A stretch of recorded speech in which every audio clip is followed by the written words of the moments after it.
I never imagined that one day I'd be standing on the doorstep of my own home with police officers behind me, watching my parents' faces drain of color as they realized their plan had backfired.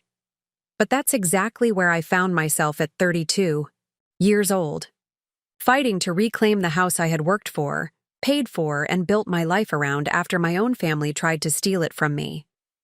My journey taught me that sometimes the most painful betrayals can lead to the most powerful self-discovery, and that standing firm in your own worth is the greatest victory of all. Before we jump back in, tell us where you're tuning in from. And if this story touches you, make sure you're subscribed, because tomorrow, I've saved something extra special for you. The first signs of trouble appeared so subtly that I nearly missed them. It was an unseasonably warm Tuesday in April, and I was putting the final touches on a presentation that could determine the trajectory of my career at Meridian Publishing. As senior editor of their most successful lifestyle imprint, I had spent the last 6 years building a reputation for discovering groundbreaking authors and turning overlooked manuscripts into bestsellers. Now, I was being considered for the executive editor position, a role that would allow me to shape the direction of the entire division. My apartment, a 3-bedroom historic townhouse I had purchased 2 years ago in the Oakwood district, was my sanctuary, filled with carefully curated books, art collected during my travels, and the kind of peaceful silence that nurtures creativity. That morning, sunlight streamed through tall windows, illuminating my workspace as I rehearsed my presentation points one final time before heading to the office. My phone vibrated against the wooden desk, displaying my mother's name. We spoke. Perhaps once a month, our conversations brief and perfunctory, a pattern established long ago when it became clear that my accomplishments would never quite measure up to those of my older sister, Vanessa. "Alexandra," my mother's voice carried an unusual warmth that immediately put me on alert. "How are you, darling?" "I'm fine, Mom," I replied, glancing at my watch. "Just preparing for a big meeting. Is everything okay?" "Everything's wonderful," she said. "Your father and I have been thinking about you. We're worried you're working too hard."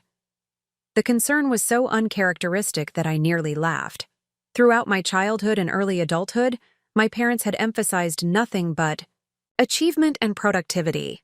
My father, a corporate attorney, and my mother, a hospital administrator, had always prioritized professional success above all else, and had always made it clear that Vanessa's path as a surgeon represented the pinnacle of that success. "I'm managing," I said cautiously. "What's this about?" "We've made a decision," she continued, ignoring my question. "We're going to come stay with you for a while, just to help out, make sure you're taking care of yourself." I nearly dropped my phone. "Stay with me? Mom, that's not necessary. I'm extremely busy with work and, Alexandra, we're your parents. We want to be there for you, especially after everything you've been through with Daniel." Daniel, my ex-husband whose infidelity had ended our marriage 18 months ago. The divorce had been finalized a year ago, and while the emotional wounds were still healing, I had deliberately kept my parents at a distance during that process, knowing their tendency to critique rather than comfort. That's thoughtful, but I'm doing fine, really. "We've already arranged everything," my mother continued as if I hadn't spoken. "We'll arrive on Friday. Your father is taking a sabbatical, and I've arranged for extended leave. We're looking forward to spending quality time together." My mind raced through potential excuses, but each one felt hollow against my mother's determined tone. "Mom, my house isn't really set up for guests long term. Maybe we could discuss this later when I'm not about to head into a meeting." "Nonsense. You have that lovely guest room, and we won't be in your way. We'll talk details later. Good luck with your meeting, dear." The call ended before I could formulate a stronger objection. I sat staring at my phone, a sense of foreboding settling over me. In 32 years, my parents had never expressed interest in quality time. Something wasn't right. But with the executive editor presentation looming, I had no choice but to set aside my concerns and focus on the immediate priority. I gathered my materials, took one last glance around my peaceful home, and headed to the office, unaware that this moment of calm would be the last I'd experience for months. The presentation went exceptionally well. The publishing board responded enthusiastically to my vision for expanding the imprint's digital presence while maintaining the curated quality that had built our reputation. By Wednesday afternoon, I received word that I was the frontrunner for the position, with only one more interview scheduled the following week before the final decision. Under normal circumstances, I would have celebrated this professional triumph. Instead, I found myself cleaning out my guest room, rearranging my home office to create more shared space, and mentally preparing for an extended visit from parents, who had always found ways to make me feel inadequate. They arrived Friday evening as promised, their luxury sedan pulling into my driveway precisely at 6. My father, Robert, looked much the same as always. Tall, imposing, his hair now fully silver but his posture unbending. My mother, Eleanor, emerged from the passenger side, designer handbag in hand, her critical gaze already assessing my front garden. Alexandra? She embraced me briefly, the scent of her expensive perfume lingering. The house looks quaint. You've done what you could with it.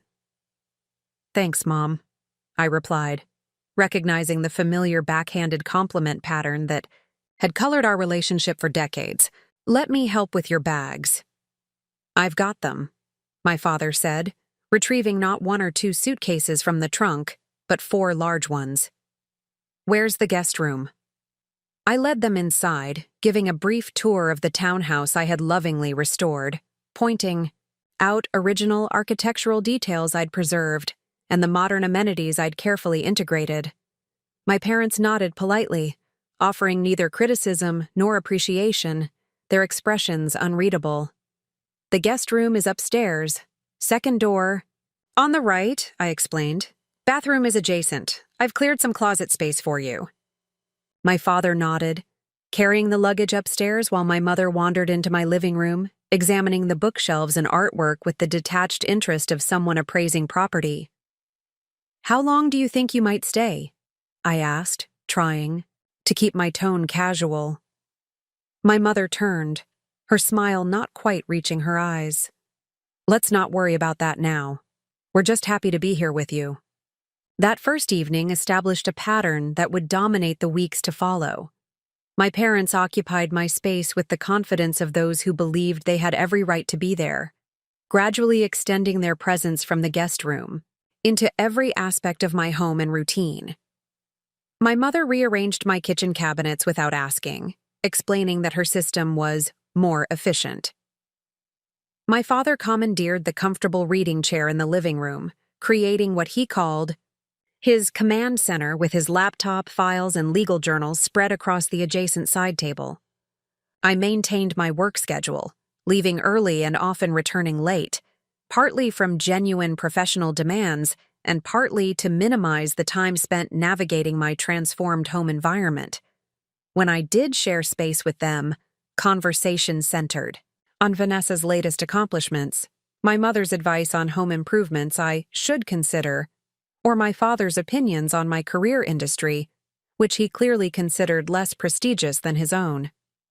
The arrangement was uncomfortable but manageable, until the third week, when things began to shift in ways I couldn't quite identify but deeply felt.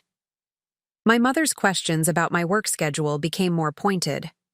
My father expressed concerns about my financial planning, asking detailed questions about my mortgage, investments, and retirement accounts that seemed to cross boundaries of appropriate parental interest. I'm just trying to help, he insisted when I gently suggested that my finances were well managed and private. You're on your own now since the divorce, and publishing isn't exactly a lucrative field. Dad, I appreciate the concern, but I'm doing fine. The house is well within my budget. I have solid savings, and I'm on track for a significant promotion. He nodded without conviction. Even so, It never hurts to have a second set of eyes. I've helped Vanessa optimize her portfolio, and now she's considering a second property as an investment. The comparison was typical and telling. No matter my achievements, they would never match Vanessa's in my parents' estimation. I changed the subject, retreating to my home office to review manuscripts, the one space they had thus far respected as my territory. By the fourth week, even that boundary began to erode. I returned home one evening to find my mother sitting at my desk, scrolling through my computer. "Mom!" I stopped in the doorway, shocked. "What are you doing on my computer?" She looked up, completely unperturbed. "Oh, Alexandra, don't be dramatic. I was just looking for that recipe website you mentioned. My computer is charging." I stepped forward, noticing that she had multiple windows open, including my email. "You could have asked me. That's my work email, and those manuscripts are confidential." "Honestly, Alexandra," she sighed, standing up. "You act as if I'm some stranger. I'm your mother. Besides, I wasn't snooping. I was actually impressed by some of the correspondence I saw. You're quite professional in your emails." The backhanded compliment did nothing to alleviate my discomfort. That night, I password-protected my computer and began carrying my work laptop to and from the office rather than leaving it at home. As April turned to May, the dynamic in my house grew increasingly strained. My parents showed no signs of planning their departure, evading the question whenever I raised it. They had established routines as if they were permanent residents. My mother had joined the neighborhood garden club, and my father had introduced himself to my neighbors as someone who would be keeping an eye on things around here.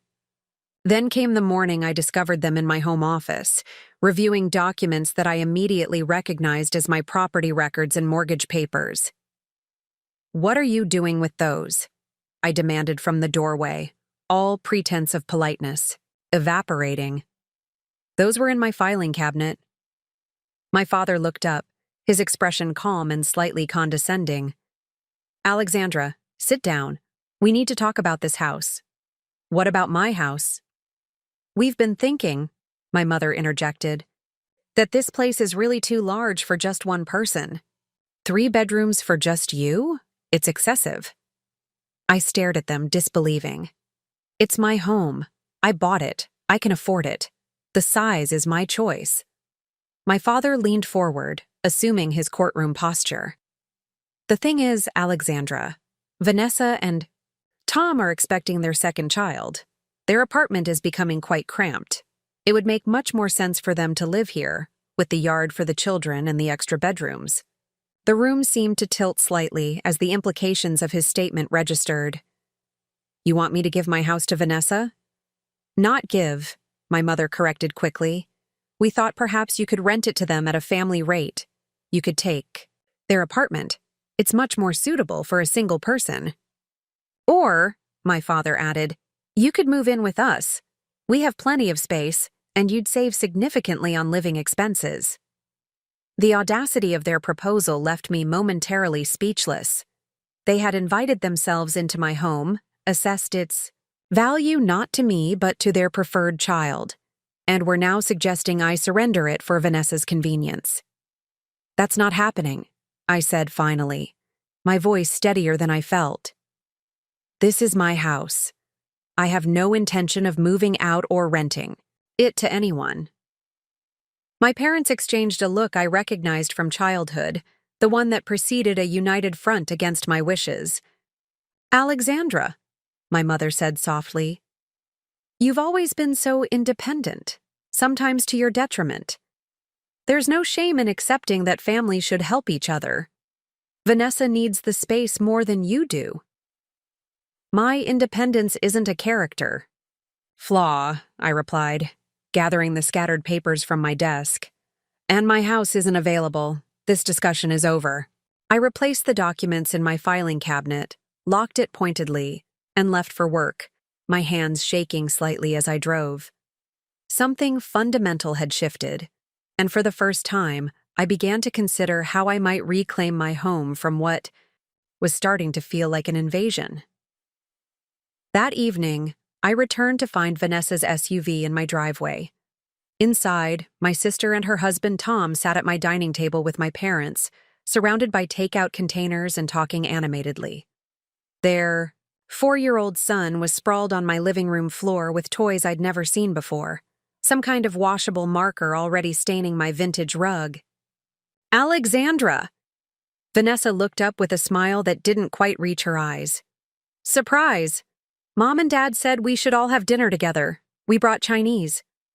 I set down my bag slowly, assessing the situation. I wasn't expecting company. "Family isn't company," my mother chided. "Come, sit down. Tom was just telling us about the pediatric wing renovation at the hospital.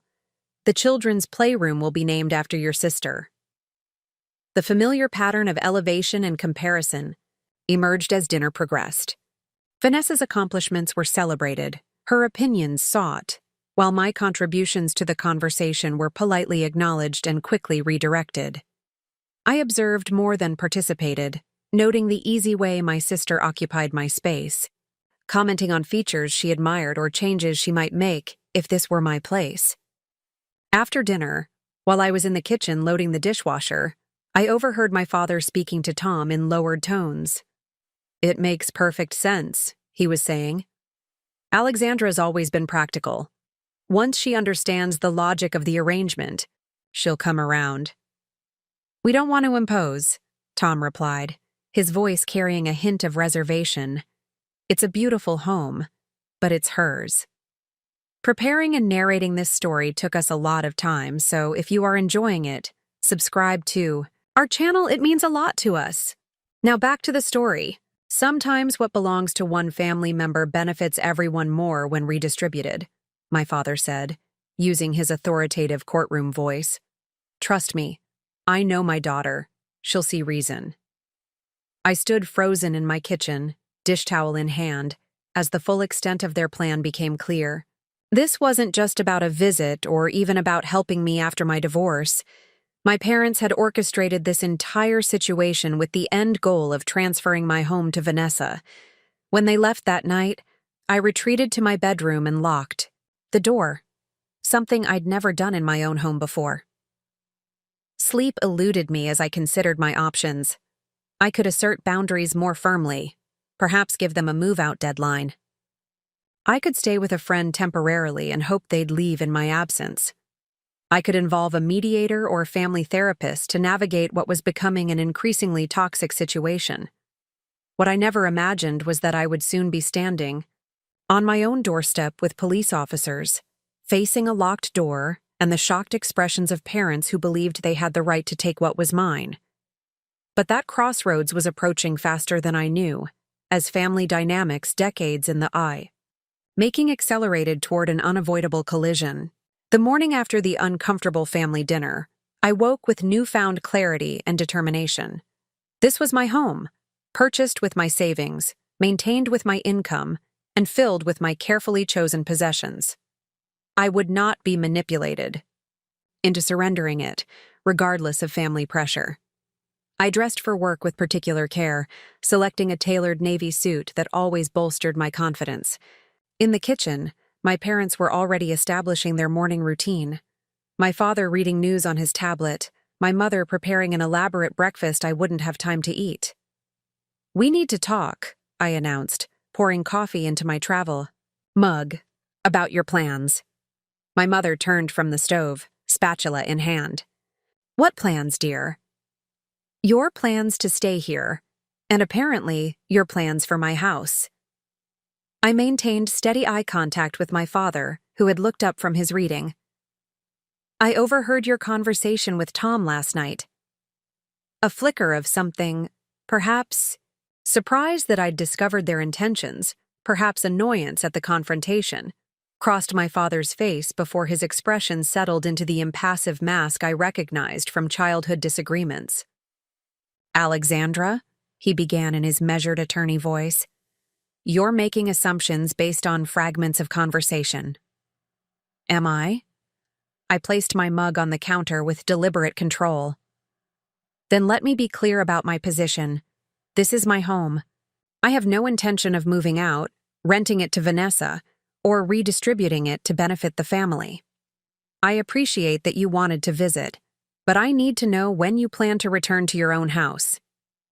My mother abandoned her cooking to stand beside my father, a unified front. We thought we'd stay through the summer at least. You seemed so lonely here by yourself. I'm not lonely, I countered. I have a fulfilling career, good friends, and I value my independence. I've enjoyed having you visit. A diplomatic stretch of the truth. But I need to re-establish my normal routine. My father leaned forward, his tone reasonable yet patronizing. Alexandra, your mother and I are concerned about you. Since the divorce, you've isolated yourself in this oversized house, throwing yourself into work instead of moving forward. We're here to help you transition to a more sustainable lifestyle. By giving my house to Vanessa? The directness of my question surprised even me. My parents exchanged glances before my mother spoke. We're suggesting a practical solution that benefits everyone. Vanessa needs the space for her growing family. You'd be relieved of the burden of maintaining such a large property. It makes sense. It makes sense to you, I clarified, checking my watch. But this isn't a family decision. It's my house, my choice. I gathered my work bag and car keys.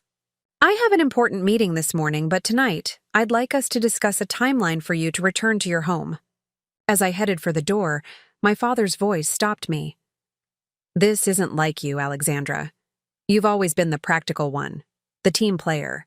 I'm disappointed to see this sudden selfishness. The familiar sting of his disapproval threatened to unbalance me, but I straightened my shoulders. Establishing healthy boundaries isn't selfish, Dad. It's necessary. With that, I left for work, the weight of impending confrontation following me like a shadow. The day proved challenging to focus on manuscripts and marketing plans while anticipating the evening's discussion. My assistant noticed my distraction during the afternoon editorial meeting. Everything okay? Mira asked as we walked back to our offices. You seemed somewhere else when Davis was pitching the social media campaign. Family stuff, I admitted. Nothing I can't handle. Family has a unique talent for pushing our buttons, she observed, with the wisdom of someone who navigated her own complex family dynamics. Remember, you're the Alexandra Richards who turned 3 rejected manuscripts into bestsellers last year. Whatever it is, you've got this. Her confidence in me served as a reminder of the professional respect I'd earned, a stark contrast to the diminishment I routinely experienced with my parents. I threw myself into work for the remaining hours, finalizing selection for our fall, catalog and preparing for my final interview for the executive editor position scheduled for the following week. When I returned home that evening, the atmosphere had shifted noticeably. My parents were cordial but reserved, their usual critiques and Vanessa-centered conversations replaced with polite inquiries about my day. After dinner, I initiated the discussion I'd promised. I've given this careful thought, I began as we sat in the living room. I value our relationship, but I need to re-establish my space. I'd like to plan for you to return to your home by the end of next week. The reasonable timeline, giving them 10 days to prepare, seemed like a fair compromise. Their response, however, made it clear that compromise wasn't their intention. That won't be possible, my father stated flatly.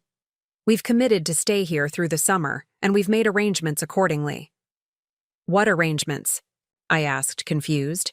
My mother smiled thinly. The contractor begins work on our master bathroom renovation Monday. The entire upstairs of our house will be uninhabitable for at least 8 weeks. The convenient timing of this previously unmentioned renovation was suspect at best. You planned construction that would make your home uninhabitable without confirming you could stay here that long? We didn't think it would be an issue, my mother replied. You've always been accommodating, Alexandra. This sudden urgency to have your space back seems unusual. Their dismissal of my boundaries as unusual rather than valid was infuriating, but I maintained my composure. I understand that creates a complication. Perhaps you could stay with Vanessa or look into short-term rentals? My father scoffed. Vanessa's place is already cramped. That's part of the issue we're trying to address.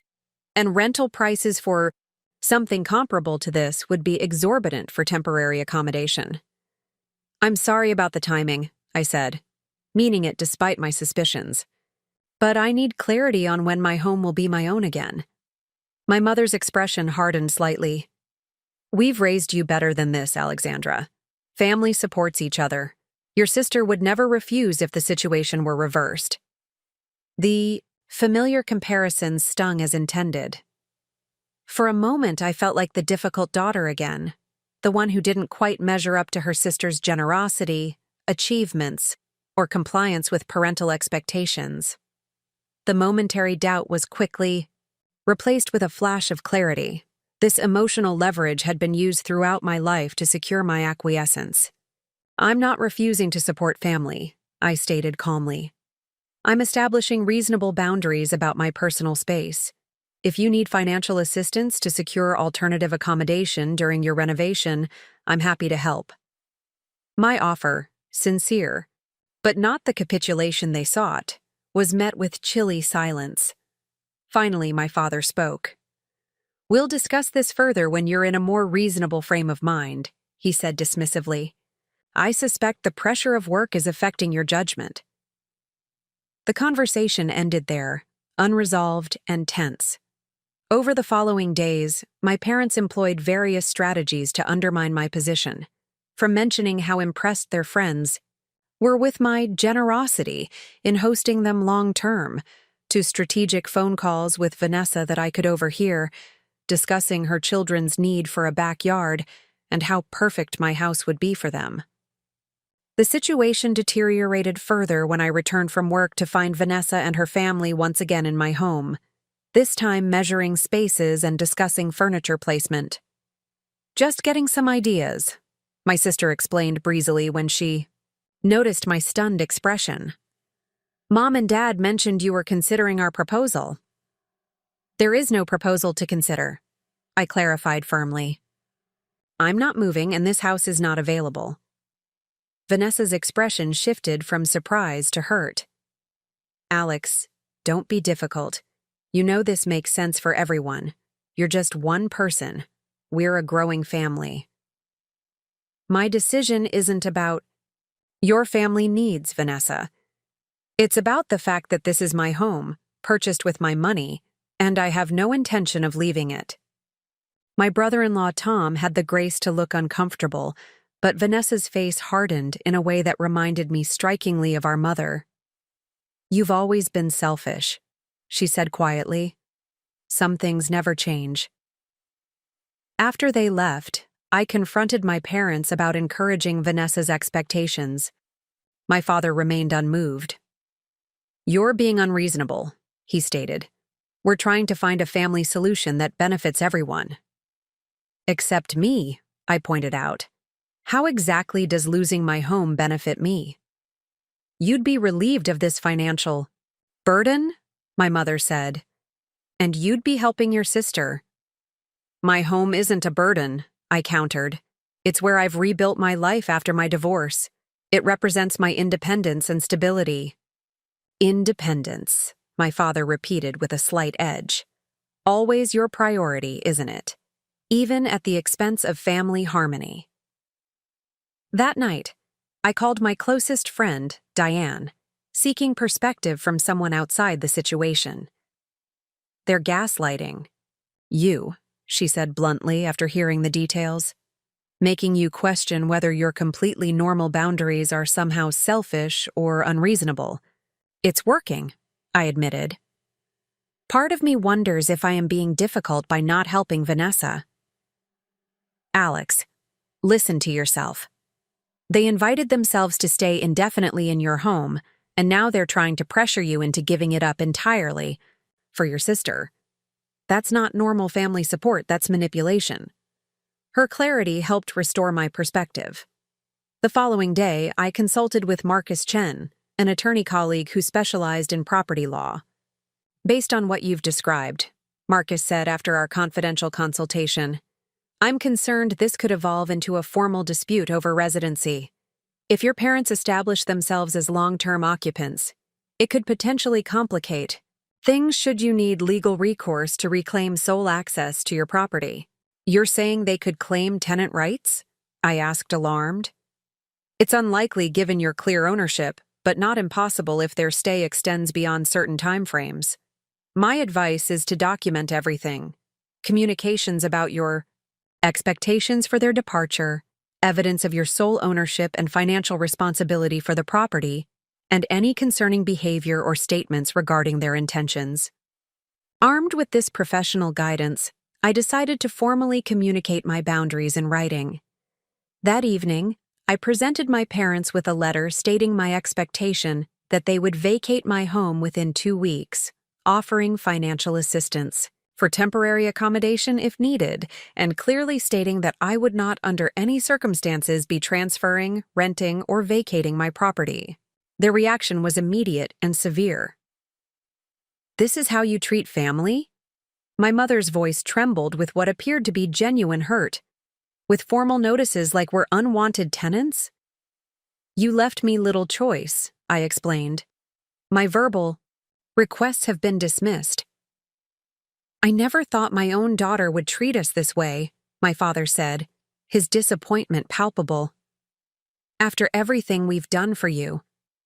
"I'm not treating you poorly by expecting you to respect my home and my boundaries," I insisted, though their reaction made me question myself again. The following days brought increasing tension.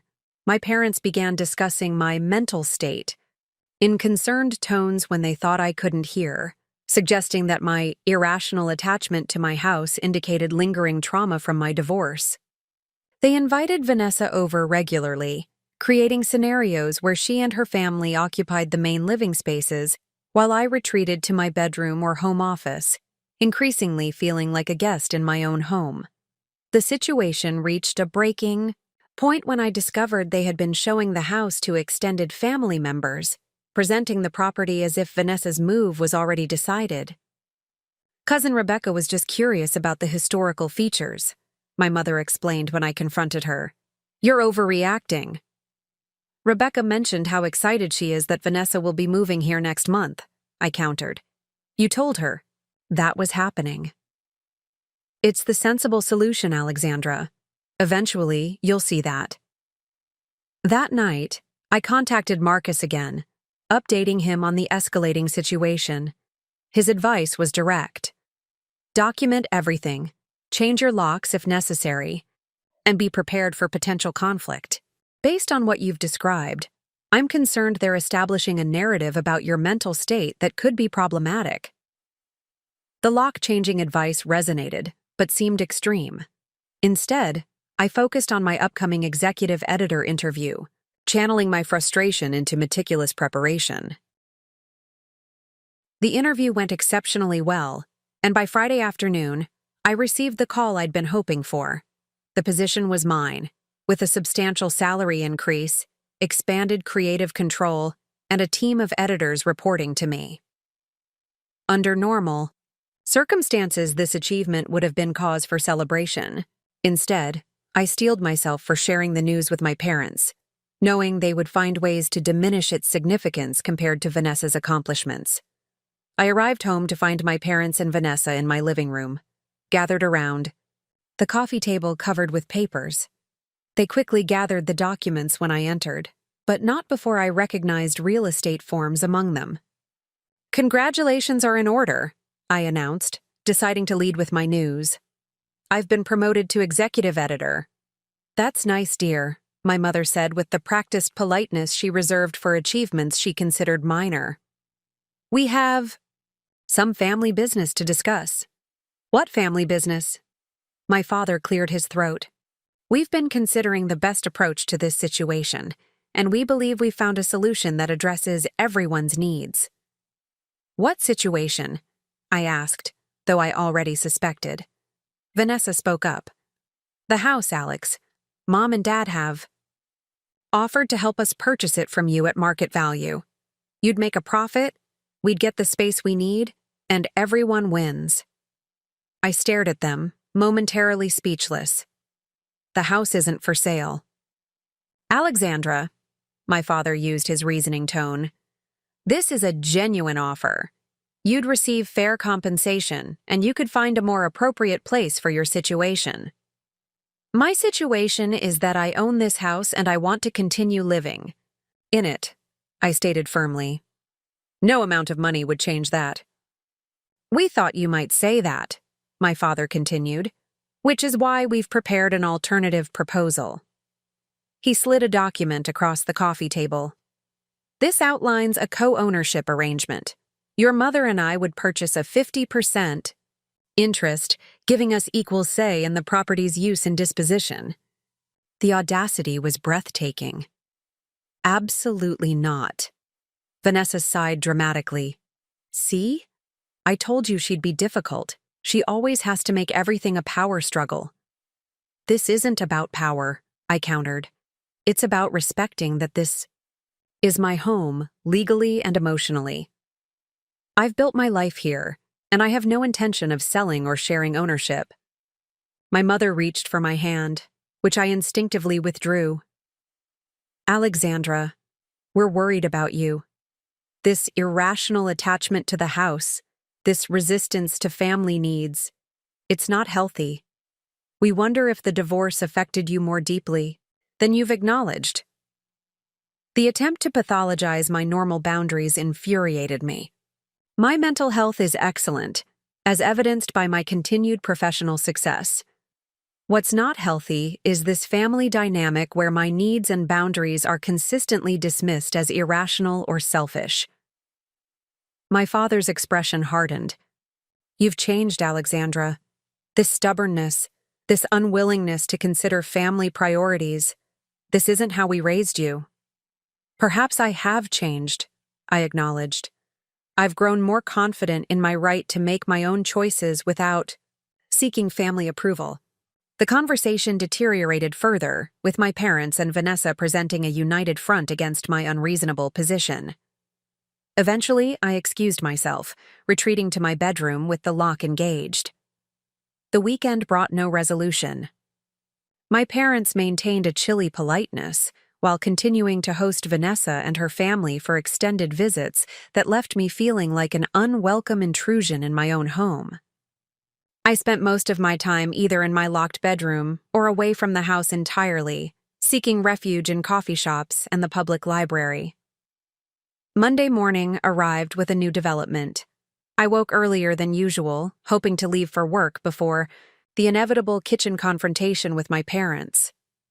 As I gathered my things, I noticed my house keys missing from their usual spot on my bedside table. Assuming I'd absent-mindedly left them elsewhere, I searched my handbag, desk, and bathroom counter without success. When I emerged from my bedroom, my father was seated at the dining table, my keyring placed conspicuously before him. "Looking for these?" he asked mildly. "Yes," I extended my hand. "I need to leave for work." He made no move to return them. "We need to discuss some concerns first, Alexandra." "I'll be late," I protested. "Whatever it is can wait until this evening." "Your mother and I are deeply worried about your emotional state," he continued, as if I hadn't spoken. "This obsession with control over the house, your increasing isolation from family, these are concerning patterns." A chill ran through me as I recognized the narrative being constructed. I'm not obsessed or isolated. I'm establishing normal, adult boundaries that you're refusing to respect. May I have my keys, please? "We think you need some time to reflect," he said. "I've called your office to let them know you're taking a personal day." The violation of that boundary, contacting my workplace without my knowledge or consent, shocked me. "You did what?" "I spoke with someone named Mira," he continued. "Explained that you've been under tremendous strain lately and need a mental health day." She seemed quite understanding. Fury and disbelief warred within me. You had absolutely no right to do that. We're your parents, my mother said, entering. From the kitchen. We have not only the right but the responsibility to intervene when we see you struggling. The only thing I'm struggling with is your continued disrespect for my autonomy, I snapped, reaching for my keys. I am leaving for work now. My father closed his hand around the key ring. Sit down, Alexandra. This family discussion is long. Overdue. In that moment, I saw with perfect clarity what was happening, how the dynamic established throughout my childhood continued to play out in my adult life, with my needs and boundaries systematically dismissed in favor of what my parents deemed appropriate. But now, they had crossed a line that could not be walked back. I'll find another way to work, I stated, heading for the door. And when I return this evening, I expect my keys to be returned and a plan for your departure in place. My father's voice followed me. This behavior only confirms our concerns, Alexandra. If you leave now, you'll only demonstrate that you're not thinking rationally.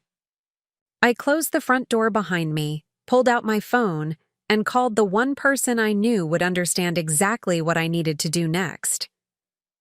Marcus, I said when he answered, I need your legal advice immediately. The situation has escalated. Marcus Chen's law office occupied the 10th floor of a sleek downtown building, its minimalist decor and floor-to-ceiling windows projecting the calm competence I desperately needed. I sat across from him at a glass conference table, my hands cradling a cup of herbal tea he'd offered upon noticing my agitation. Let me make sure I understand the situation correctly, Marcus said, reviewing the notes he'd taken during my detailed account. Your parents have taken your house keys without permission, contacted your workplace to say you're taking leave without your consent, and have been attempting to pressure you into either selling your home to your sister or entering a co-ownership arrangement with them. Yes, I confirmed. And they've been implying that my refusal indicates some kind of mental instability related to my divorce. Marcus's expression remained professionally neutral, but I detected a flicker of concern. Have they made any specific statements about your mental health to others besides your workplace? They've discussed their concerns in front of extended family, and I overheard them on the phone with my sister suggesting I might need professional intervention if I continue to be irrationally attached to my house. He made another note. And to be absolutely clear, you purchased this property independently. Your name is the only one on the deed and mortgage, and you've never given them any reason to believe they had ownership rights or permanent residency? Correct. I invited them to visit temporarily. There was never any discussion of co-ownership or them staying permanently until recently. Marcus set down his pen and met my gaze directly. Alexandra, based on what you've described, you're dealing with a concerning situation that goes beyond typical family disagreement.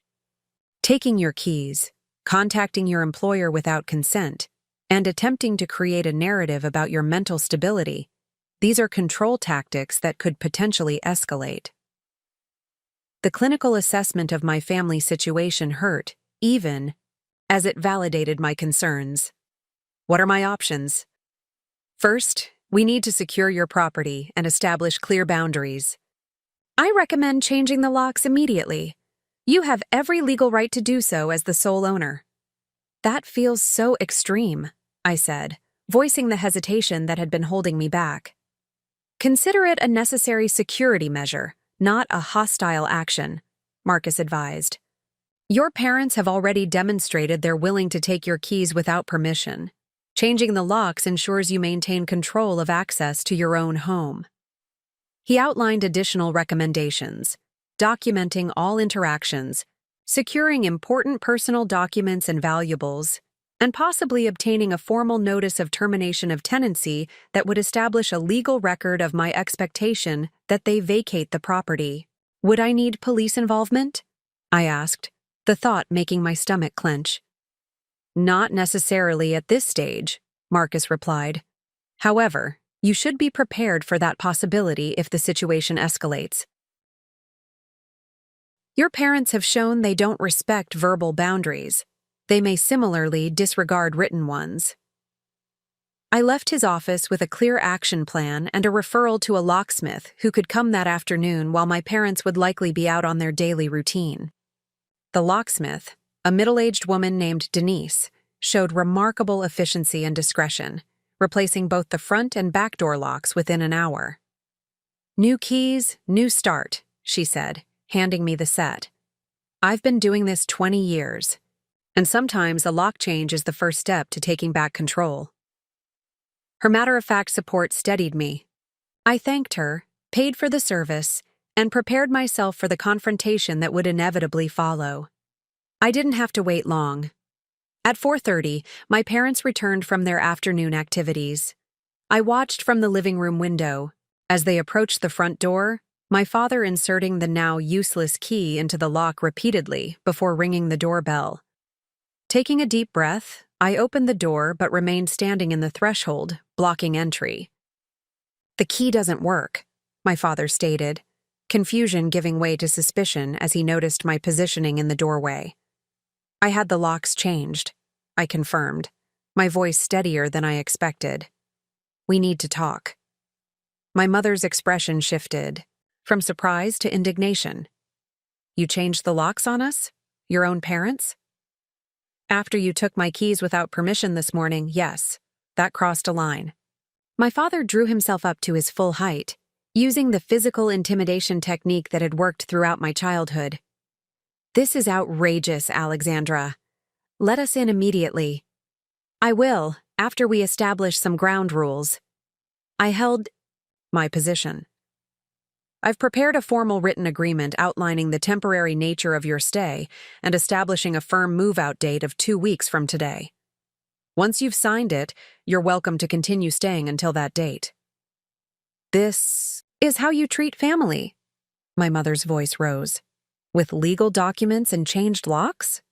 "This is how I respond when my boundaries are repeatedly violated," I corrected. "You took my keys, called my workplace without permission, and have been actively trying to pressure me out of my own home. These actions have consequences." My father's expression darkened. "We've been trying to help you, Alexandra. Your behavior only confirms our concerns about your emotional state." "My behavior is that of a property owner protecting her legal rights," I stated, drawing confidence from Marcus's earlier validation.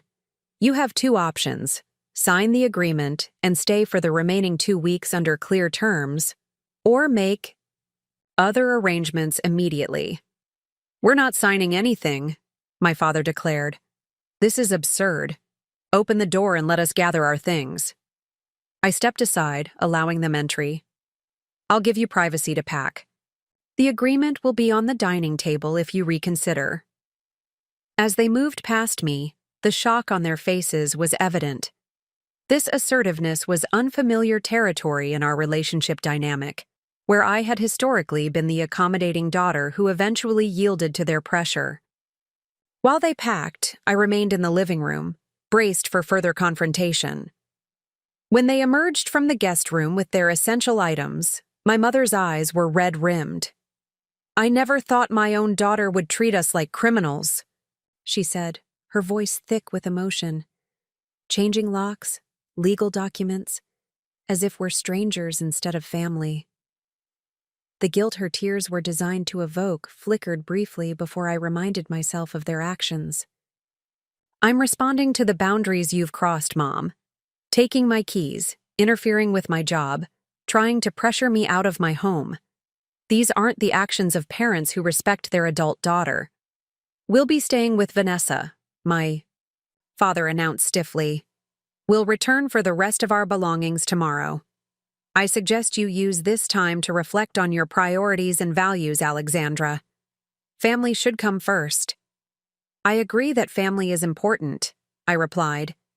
"But healthy family relationships require mutual respect, something that's been notably absent in how you've approached this situation." After they left, I moved through the house, securing windows and checking that all external doors were locked. The emptiness felt not lonely, but peaceful, my space reclaimed, at least temporarily. I knew this wasn't the end of the conflict, but it represented a significant shift in how I was engaging with it. The following morning, I took a personal date, legitimately this time, to address the situation with my workplace and secure my property further. My first call was to Mira, explaining what had happened and clarifying that any communication about my work schedule should come directly from me, regardless of who might claim to be acting on my behalf. "Your father was very convincing," Mira acknowledged. "He sounded genuinely concerned, but I should have checked with you directly. I'm sorry." "It's not your fault," I assured her. "They've had decades to perfect their approach." My next task was more difficult, securing my home. During the upcoming workday, when my parents would return for their remaining belongings, Marcus had advised having a neutral third party present, so I arranged for his paralegal, Jordan, to be at the house during the designated time.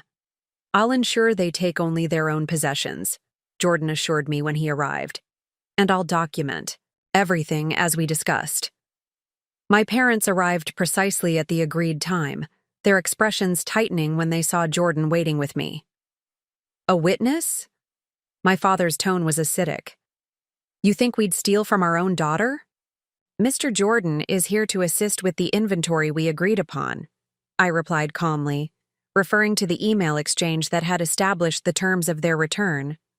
"Since there's been confusion about boundaries recently, I thought clarity would benefit everyone." The process was tense but proceeded without major incident. Jordan's presence served as both deterrent and witness, his professional demeanor helping to keep the interaction focused on the practical task rather than emotional manipulation. As they prepared to leave with the last of their belongings, my mother made one final attempt.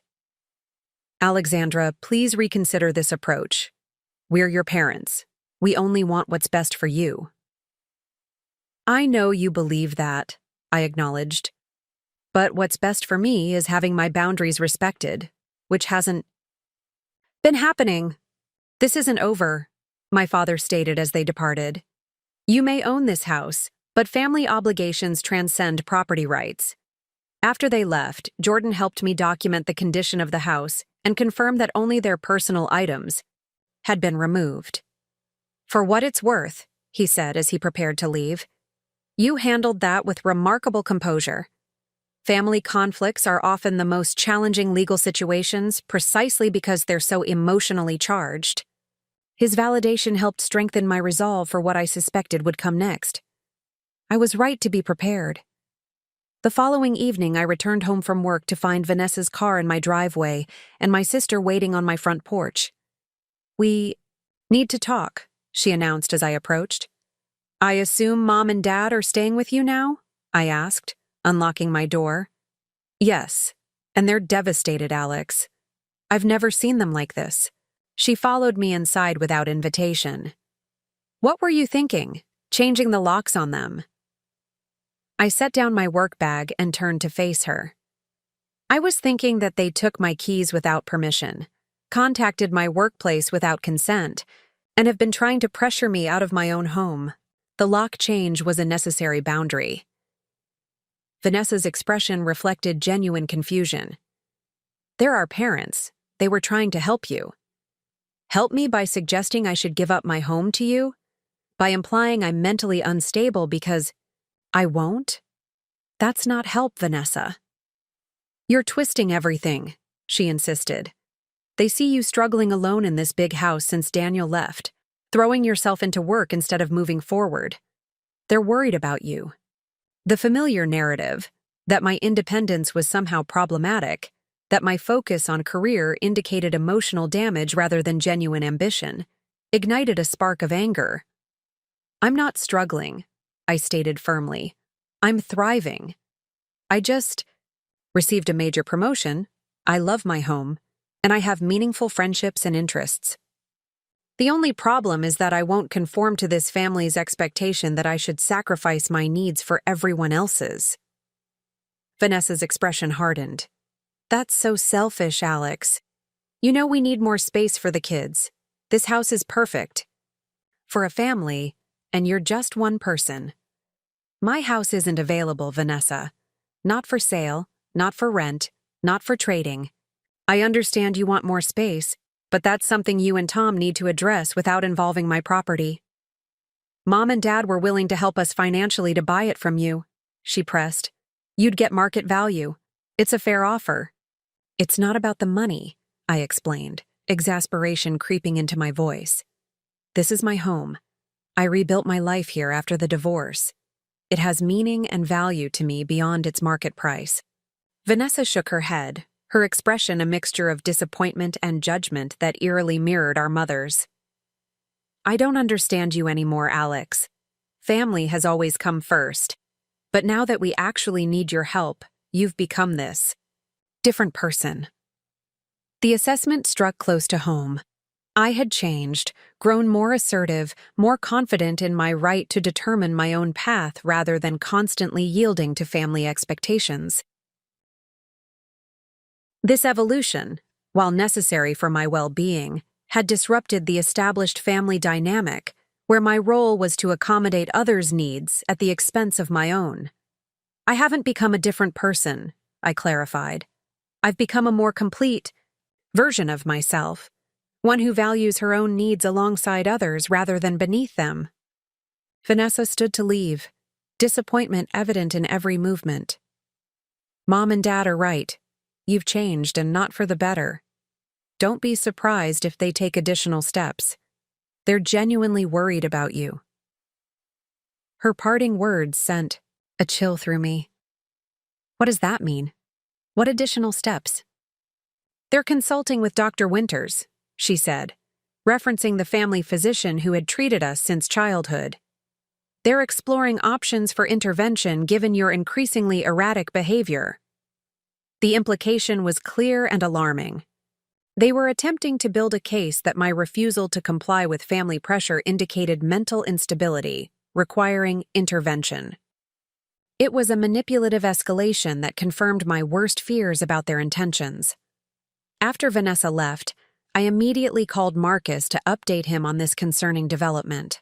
Document everything, he advised after listening to my account. That conversation with your sister is particularly important. Write down as much as you can remember verbatim, especially the part about intervention. If they're attempting to build a false narrative about your mental state to gain control of your affairs, we need to establish a clear counter-record. The following days brought an uneasy calm.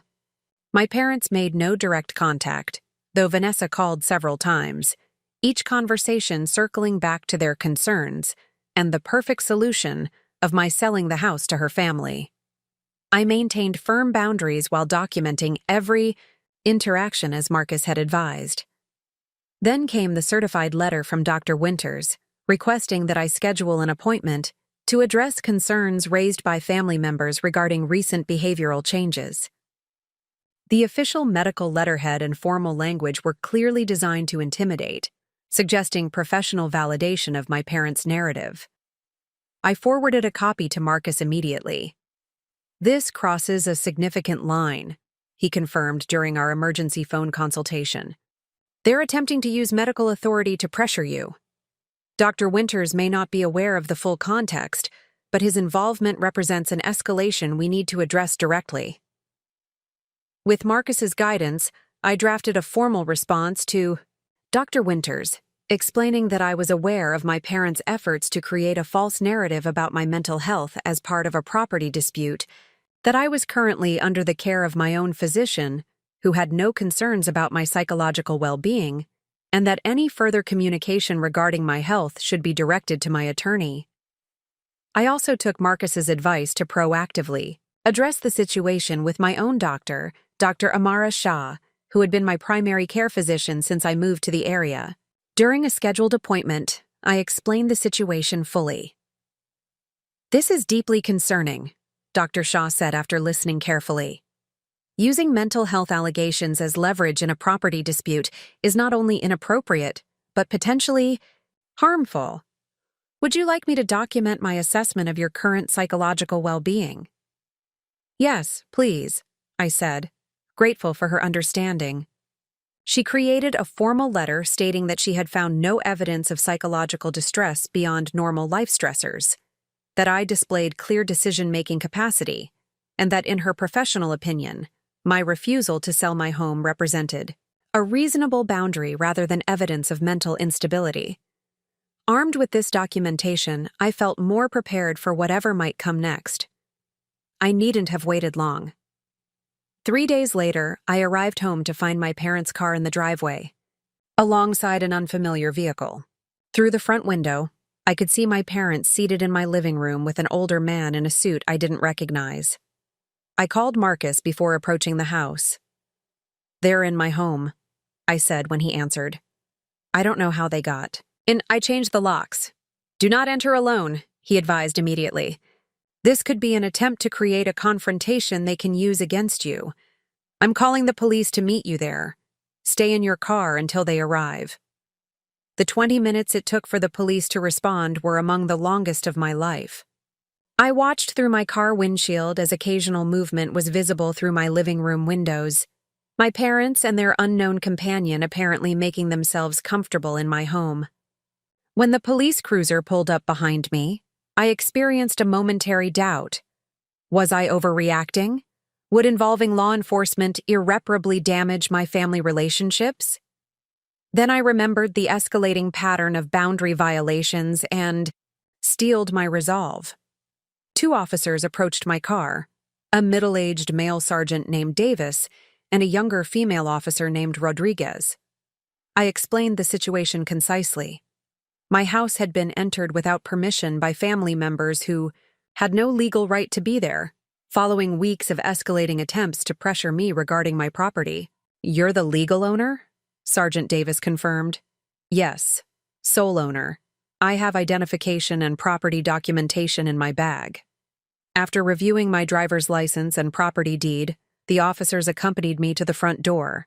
I tried my key, confirming my suspicion that the locks had been changed again.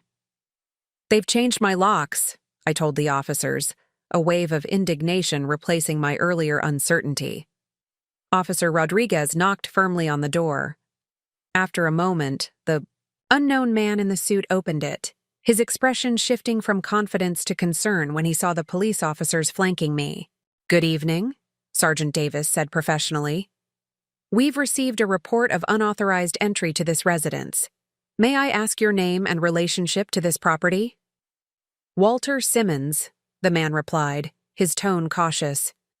"I'm a family friend assisting Robert and Eleanor Richards with a concerning situation involving their daughter." My parents appeared behind him, their expressions registering shock at the police presence. "Alexandra," my father began, recovering quickly. "There's no need for this. We're here out of concern for your well-being." "By breaking into my home," I challenged, maintaining my composure. "By changing the locks without permission?" "Officers," my mother interjected, her voice taking on the concerned tone I recognized from childhood illnesses and disappointments. "We're worried about our daughter's mental state. She's been making increasingly erratic decisions since her divorce, and we're here for a family intervention with Dr. Simmons, who specializes in psychological crisis management." The attempted narrative was so transparent, it might have been laughable if it weren't so alarming. They had brought someone, presenting himself as a mental health professional to add credibility to their claims of my supposed instability.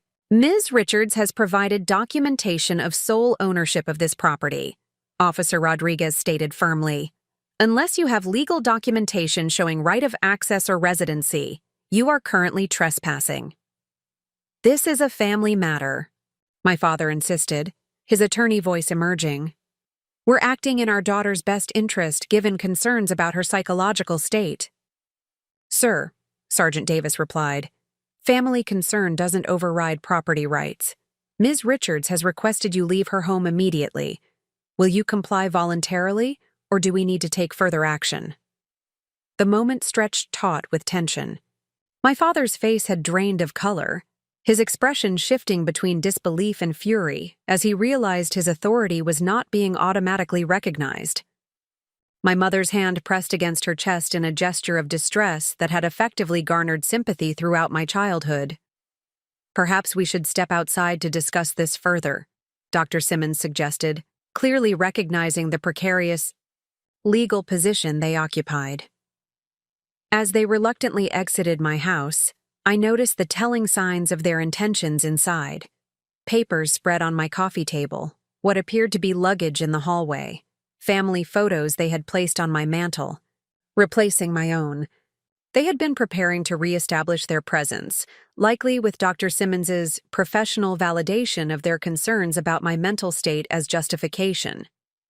On the front lawn, the confrontation continued as my parents attempted to convince the officers of their legitimate concerns while I stood firm in my property rights. When Dr. Simmons produced a business card indicating he was a family counselor, rather than a licensed psychiatrist or psychologist, Officer Rodriguez raised a skeptical eyebrow. "Sir, are you authorized to make mental health determinations or recommend interventions under state law?" His hesitation was answer enough. "I provide family counseling and crisis mediation services. The Richards contacted me about their concerns. Without my knowledge or consent," I interjected. "And they gained access to my home by changing the locks without permission after I had previously asked them to leave." The officer's assessment of the situation was clear. My parents and their counselor were directed to leave immediately, with a warning that further attempts to enter my property without permission could result in criminal trespass charges. As they prepared to depart, the look my parents gave me contained a mixture of shock, anger, and something I hadn't expected: fear. The power dynamic had shifted irrevocably. For perhaps the first time in our relationship, I had established a boundary they could not cross, backed by legal authority they could not overrule. "We only wanted to help you," my mother said, tears welling in her eyes. "If you truly want to help me," I replied steadily, "you'll respect my decisions and my property rights. That's what supporting an adult daughter actually looks like." After they left, Officer Rodriguez supervised while a locksmith restored my access to my own home. The officers documented the incident thoroughly, providing me with a case number and contact information should further issues arise. "Family situations can be the most complicated," Sergeant Davis observed as they prepared to leave. "You handled this one with remarkable composure." That night, alone in my reclaimed space, I experienced a complex mixture of emotions: relief at having successfully defended my boundaries, sadness at the broken trust with my parents, and a growing sense of confidence in my ability to stand firm in my own truth despite powerful pressure to yield. The confrontation represented more than just a property dispute. It marked my definitive transition from compliant daughter to self-assured woman capable of defining and defending her own boundaries. The house had become a symbol of this transformation, not just a physical structure but the embodiment of my right to determine my own path. The journey ahead would undoubtedly include further challenges in redefining my family relationships, but standing on my own threshold that evening, I felt a profound sense of having reclaimed not just my home, but myself. The morning after the police intervention, I woke to an unusual sensation: complete ownership of my space. For the first time in weeks, I moved through my home without calculating potential confrontations or strategizing how to navigate around unwelcome occupants. This freedom, however, came with sobering awareness that the conflict with my family had entered a new phase, one that would require continued vigilance and strength. My phone displayed multiple missed calls and messages from my parents, Vanessa, and various extended family members. I set it aside, choosing instead to prepare for the day with deliberate calm, savoring the simple pleasure of an unrushed breakfast in my own kitchen without interruption or judgment. Before leaving for work, I contacted a security company, Marcus, had recommended and scheduled an appointment to install a modern system with cameras, motion sensors, and remote monitoring capabilities. The investment was significant but necessary given recent events. At Meridian Publishing, My new role as executive editor was rapidly filling my days with meetings, manuscript reviews, and strategic planning. My assistant, Mira, had rearranged my schedule to accommodate the previous day's emergency, seamlessly shifting appointments without requiring explanations. "Everything okay?" she asked discreetly when I arrived at the office. "Getting there," I replied, grateful for her concern. Without intrusion, "Thanks for handling yesterday's chaos." "That's what I'm here for," she said with a smile. "Also, congratulations on the Harper manuscript acquisition. Legal just confirmed we've secured the rights."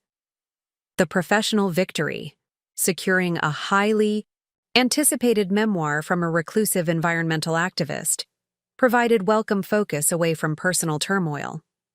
I immersed myself in work, finding stability in the structured environment where my judgment was respected and my authority clear. During lunch, I finally reviewed my messages, starting with those from Marcus. His voicemail provided practical next steps. "Alexandra, I've drafted a formal cease and desist letter addressing your parents' repeated unauthorized entry and attempts to undermine your autonomy. We should also discuss a potential restraining order given the escalating nature of their actions. Please call when you can." The suggestion of a restraining order against my own parents felt simultaneously extreme and necessary. The cognitive dissonance was jarring. These were the people who had raised me, taught me values and principles, yet were now acting in ways that violated basic respect for boundaries and autonomy. Messages from my family painted a predictably different picture of recent events. My mother's texts portrayed heartbroken parents who only wanted to help their troubled daughter. My father's voicemail was more direct. "Alexandra, your behavior yesterday was completely unacceptable. Involving police in a family matter shows just how far your judgment has deteriorated. We need to discuss next steps for getting you the help you clearly need. Call immediately." Vanessa's message completed the narrative. "Alex, how could you? Mom's been crying non-stop and Dad's beside himself. They were trying to help you. Dr. Simmons is highly respected, and the intervention was planned with love. Instead, you humiliated everyone with police. This isn't you. It's like we don't even know who you've become." The coordinated message was clear. My refusal to comply with their demands was being framed as evidence of mental instability rather than legitimate self-advocacy. The realization reinforced my decision to maintain firm boundaries despite the emotional cost. After work, I met with Marcus to review the legal documentation he had prepared. The cease and desist letter outlined in clear, unemotional language the pattern of boundary violations and property intrusions, culminating in the unauthorized lock change and attempted occupation of my home. This serves multiple purposes, Marcus explained as I reviewed the document. It creates a formal record of these incidents, establishes clear consequences for further violations, and demonstrates your consistent, rational approach to addressing the situation, countering any narrative about impaired judgment. "And the restraining order?" I asked, the word still difficult to voice. "It's prepared but not filed," he clarified. Given their escalating tactics, especially bringing in someone presenting himself as a mental health professional to potentially support claims about your psychological state, having it ready is prudent. We can file immediately if necessary. I signed the cease and desist letter, watching as Marcus's assistant prepared it for certified delivery. The formal legal language transformed my personal boundary violations into documented offenses, a validation of the seriousness of what I had experienced. "What happens next depends largely on how they respond," Marcus advised. "Best case, this formal notice provides the reality check they need to respect your boundaries. Worst case, we may need additional legal measures." "And if they attempt to pursue their claims about my mental health?" The documentation we've assembled, including the professional assessment from Dr. Shaw and the police report noting their unauthorized entry, establishes a clear counter-narrative. Additionally, their pattern of escalation specifically related to property disputes rather than genuine health concerns undermines their credibility. His reasoned analysis provided some comfort, but as I drove home that evening, emotional weight settled heavily. Despite their manipulative tactics, these were still my parents. The childhood instinct to seek their approval and avoid their disappointment remained powerful, even as my adult self recognized the necessity of standing firm. The security company technicians were completing their installation when I arrived home. The system they had implemented was comprehensive: door and window sensors, motion-activated cameras covering all entrances, and an application that would allow me to monitor activity remotely. The cost was substantial, but the peace of mind it offered seemed worth every penny.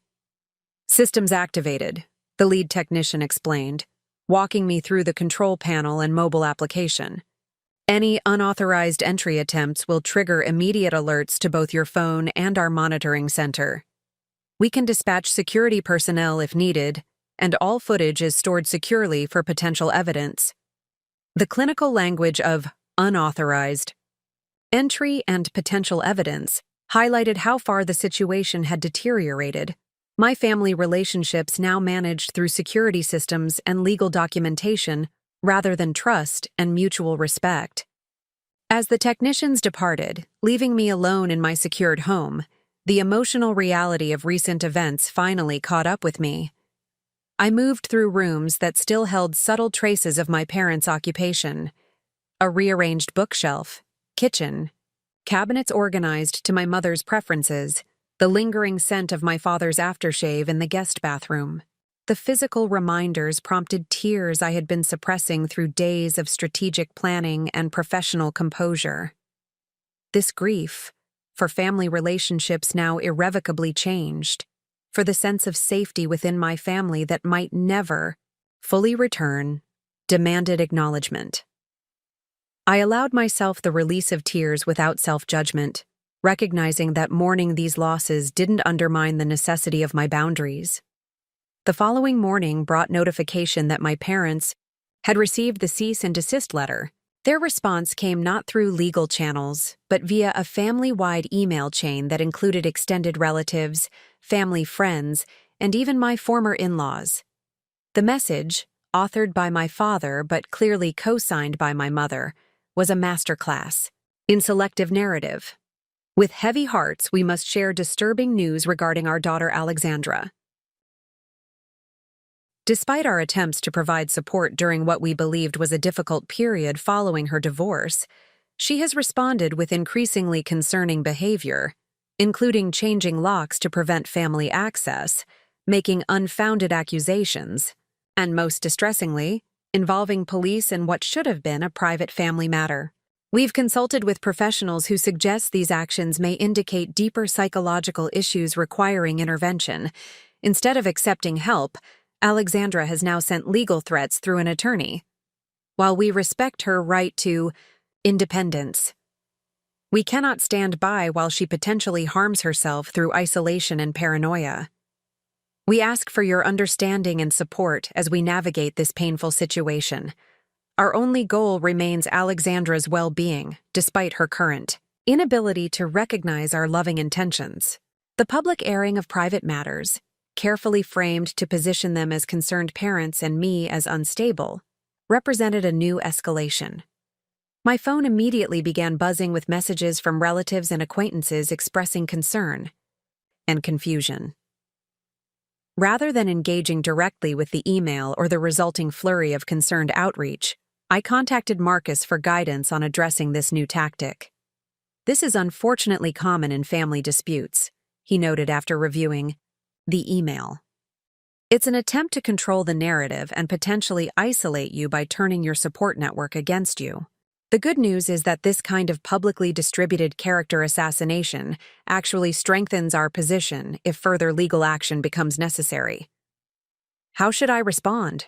I asked, torn between defending myself and maintaining dignified silence. "A brief, factual response that redirects to the core issue without emotional engagement would be most effective. I can draft something if you'd like, or guide you through composing your own reply." With Marcus's assistance, I crafted a measured response to the group thread. I'm aware of the email regarding my personal situation and appreciate genuine concern from those who have reached out. To clarify, recent events stem from my parents' repeated attempts to pressure me into relinquishing my home to my sister, including taking my keys without permission and changing my locks without consent after I had asked them to leave. The police involvement referenced occurred when my parents entered my house without permission after I had changed the locks for security reasons. These are documented facts, not matters of perception or interpretation. I remain committed to healthy, respectful relationships with my family based on mutual boundaries and respect for autonomy. I will not be discussing this private matter further in public forums and ask for understanding as I focus on moving forward positively. The reply generated immediate private messages from several family members expressing surprise at the full context and offering support. Most notably, my cousin Elise, always the family truth-teller, called to share her perspective. I knew something wasn't right about that email, she said when I answered. Robert and Eleanor have always had a different dynamic with you compared to Vanessa. This isn't the first time they've positioned you as difficult when you didn't immediately accommodate their preferences. Her validation, the first from within the family, provided unexpected comfort. It feels like I'm fighting not just for my house, but for my right to make my own choices without being labeled unstable. Because you are, Elise confirmed. This pattern has existed since we were kids. Remember when you wanted to study journalism instead of pre-law, and Aunt Eleanor told everyone you were going through a phase of rebellion? Or when you chose a smaller wedding instead of the elaborate event they wanted, and Uncle Robert suggested to everyone it indicated commitment issues? This is just a more extreme version of their usual approach to controlling your choices. Our conversation provided valuable perspective. This wasn't a sudden personality change on my parents' part, but rather an escalation of long-established patterns I had normalized throughout my life. The realization was both troubling and empowering, highlighting how necessary my current boundaries had become. The following weeks established a new normal. My parents maintained distance, communicating only through occasional formal emails that continued to express concern while respecting the legal boundaries established. Vanessa attempted more direct pressure through frequent calls and visits to my office, each time bearing some new argument for why transferring my house to her family was the rational, compassionate choice. The kids ask about Aunt Alex's big house with the window seat all the time, she mentioned during one unexpected lunch visit. They don't understand why family can't share with family. Boundaries aren't about not sharing, I explained, maintaining professional composure despite the public setting. They're about respecting others' right to choose how and when they share. I'm happy to have the children visit when invited, but my home remains my home. These encounters tested my resolve but also strengthened it. Each successful boundary maintenance building confidence in my right to self-determination. At work, my new executive role provided welcome focus and affirmation as I implemented innovative publishing strategies that were already showing positive results. 6 weeks after the police incident, I received an unexpected message from Dr. Simmons, the family counselor who had accompanied my parents during their attempted reoccupation of my home. His email arrived on my professional account, carefully worded but clear in its purpose. Ms. Richards, I'm writing to offer a formal apology regarding my involvement in the situation at your residence last month. While I was approached by your parents with what appeared to be genuine concerns about your well-being, I now recognize that I failed to seek your perspective or consent before participating in what was characterized to me as a family intervention. After reflecting on the events and reviewing professional ethical standards, I acknowledge that my participation, however well-intentioned, was inappropriate and potentially harmful. I've communicated to your parents that I cannot provide further services related to your situation without your direct involvement and consent, which I respect is unlikely given the circumstances. This message is not intended to intrude further. but rather to acknowledge my professional misstep and extend an apology. The unexpected accountability provided a strange sense of validation. Here was an admission, from someone my parents had enlisted to support their narrative, that their approach had been fundamentally flawed. I forwarded the message to Marcus, who confirmed its value as documentation of the inappropriate tactics employed. "This is significant," he noted. "A professional acknowledging ethical concerns about the approach your parents presented as legitimate medical intervention. It further undermines any claims about acting solely from health concerns." The apology also prompted personal reflection on the broader impact of establishing firm boundaries. By refusing to yield despite intense pressure, I had not only protected my property rights, but potentially prevented my parents from involving others in their inappropriate tactics. 2 months after the police intervention, my home security system alerted me to activity at my front door while I was at work. The camera footage showed my mother standing alone on my porch, no car visible in the driveway, suggesting she had perhaps walked from a nearby location. She appeared hesitant, raising her hand to knock before lowering it again, then finally leaving a small package before departing. When I returned home, I approached the package cautiously, an elegant silver gift bag with tissue paper, and opened it on my porch rather than bringing it inside. It contained a small wooden box I recognized immediately, my childhood jewelry box, hand-carved by my grandfather, containing the modest collection of family heirlooms traditionally passed to daughters. A note accompanied it, handwritten on my mother's monogrammed stationery. "Alexandra, these belong to you regardless of our current differences. Your grandmother would have wanted you to have them now, as was always intended. I recognize that trust has been damaged, perhaps irreparably. While I still believe we acted from love and concern, I acknowledge the pain our actions have caused. The items in this box represent your place in our family history, which remains unchanged despite current circumstances. Mom." The gesture, returning family heirlooms that acknowledged my legitimate place in the family lineage regardless of current conflict, represented the first crack in the unified front my parents had maintained throughout the dispute. The note, while stopping short of a true apology, acknowledged harm caused rather than solely positioning me as the problem. I brought the jewelry box inside, placing it on my bedroom dresser where my grandmother's modest pearl necklace and my great-grandmother's wedding band would be visible daily, reminders of my connection to family history that existed independently of current relationships. The following week brought another unexpected development. My father, who had maintained complete silence since the legal notice was delivered, requested a meeting at his attorney's office, a neutral location where both of us could bring legal representation. Marcus accompanied me to the appointment, his presence providing both practical support and symbolic reinforcement that I would not engage without appropriate protection of my interests. My father arrived with his longtime colleague Harris Peterson, a family law specialist whose presence signaled the seriousness with which he was approaching this conversation. The office conference room created a formal atmosphere that removed the emotional dynamics of family spaces, allowing focus on practical matters.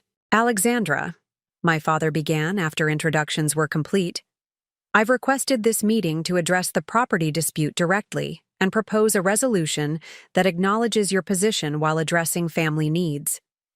The framing, recognizing a legitimate property dispute rather than characterizing my boundaries as evidence of mental instability, represented significant progress. I'm open to hearing your proposal," I replied, maintaining neutral professionalism. My father slid a document across the table. "This outlines a family trust structure that would preserve your ownership rights while creating a secured future interest for Vanessa's children. You would maintain exclusive residency rights for as long as you choose, with the property eventually transferring to your niece and nephew after your lifetime or upon any future decision to sell." Marcus reviewed the document carefully while I considered the implications. The proposal effectively acknowledged my absolute right to the property during my lifetime while creating a structured inheritance plan that would eventually benefit Vanessa's children. This appears to recognize Ms. Richards's full ownership and control, Marcus noted, while establishing a potential future benefit for family members she cares about. However, it would limit her future options regarding the property. I would need time to consider this, I said, recognizing the proposal represented a significant shift from previous demands while still seeking to influence the ultimate disposition of my home. Of course, my father replied, his tone remaining professionally detached. We're not seeking an immediate decision. The document represents an attempt to find middle ground that respects your current position while addressing longer-term family considerations. As the meeting concluded, my father hesitated before speaking again. Alexandra, regardless of the outcome regarding this proposal, I want to acknowledge that our approach to this situation was flawed. While our concerns were genuine, our methods were inappropriate. For that, I apologize. The words, clearly carefully chosen and limited in scope, nonetheless represented a significant concession from a man who rarely acknowledged error. His apology addressed methods rather than underlying intentions, but even this partial accountability marked evolution in our dynamic. Thank you for acknowledging that, I replied, maintaining my composure. I'll consider the proposal and respond. After careful review. In the weeks that followed, I evaluated the trust proposal with Marcus's guidance, ultimately deciding that while I appreciated the recognition of my ownership rights, I wasn't ready to make binding commitments about the future disposition of my property. Instead, I counterproposed a formal agreement that firmly established my sole ownership and control while expressing my intention, but not legal obligation, to consider family needs in future estate planning. This counterproposal was accepted, with minimal negotiation, creating a documented resolution that protected my autonomy while acknowledging family relationships that, while damaged, remained important to me. Gradually, carefully controlled contact resumed with my parents. Our interactions remained primarily formal and often included trusted third parties. Family gatherings rather than private meetings, public restaurants rather than homes, conversations focused on neutral topics rather than rehashing past conflicts. Vanessa maintained greater distance, her disappointment about the house creating a barrier she seemed unwilling to bridge, despite my attempts to separate our sibling relationship from the property dispute. Her children, however, were welcomed into my home for occasional visits, their delight in the window seat and backyard garden providing moments of genuine connection amid the complicated adult dynamics. 6 months after the confrontation that had brought police to my doorstep, I hosted a small dinner party for colleagues celebrating Meridian Publishing's most successful quarter in 5 years, success largely attributed to the innovative digital strategies I had implemented as executive editor. The gathering filled my home with laughter, professional camaraderie, and the warm buzz of shared accomplishment. As I moved among my guests, refilling wine glasses and engaging in conversations about future publishing projects, I caught a glimpse of myself reflected in the window, confident, engaged, at ease in my own space. The woman in that reflection had traversed a difficult journey from accommodation to assertion, from seeking approval to standing firm in her own truth. The house around me, the physical space I had fought to protect, had transformed from being merely a possession into a symbol of something far more valuable. The right to define my own boundaries, make my own choices, and create a life aligned with my authentic values rather than others' expectations. Later that evening, after my guests had departed and I sat alone in my peaceful living room, I reflected on the true inheritance I had claimed through this conflict. Not just property rights, but the profound self-ownership that comes from honoring your own worth even when those closest to you question it. That inner authority, once established, could never be taken away, regardless of what physical assets might come and go throughout life. The journey had been painful, The relationships altered permanently, but the woman who had emerged, capable of compassion without capitulation, connection without compliance, was infinitely stronger than the one who had first answered her mother's unexpected phone call months before. In reclaiming my home, I had ultimately reclaimed myself, the most valuable possession of all. The one-year anniversary of my promotion to executive editor arrived alongside spring, bringing vibrant renewal to both my professional landscape and personal life. Meridian Publishing had thrived under my leadership of the lifestyle division, with 3 titles reaching bestseller status and a successful digital platform launch that had exceeded revenue projections by 30%. My team had expanded to include 2 additional editors and a dedicated digital content strategist, all working cohesively to advance our publishing vision. My home, once the battlefield of family conflict, had gradually transformed back into my sanctuary. I had reclaimed each space deliberately, repainting the guest room in a soothing sage green to erase memories of tension, redesigning my home office with ergonomic furniture that supported long creative sessions, and establishing a meditation corner in the sunroom where morning light created perfect conditions for reflection and centering. The relationship with my parents had settled into what Marcus called structured civility, interactions governed by clear boundaries and expectations, rather than the emotional manipulation that had characterized our previous dynamic. We maintained contact through occasional family gatherings and structured visits, always in public settings or with the protective presence of other family members. My father's demeanor had shifted subtly from confrontational to cautiously respectful, perhaps influenced by the professional consequences he had faced following the police incident.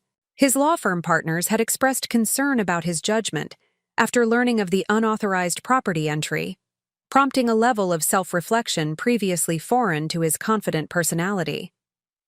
My mother's approach had evolved differently, moving from overt pressure to wistful references about family unity that stopped just short of guilt manipulation.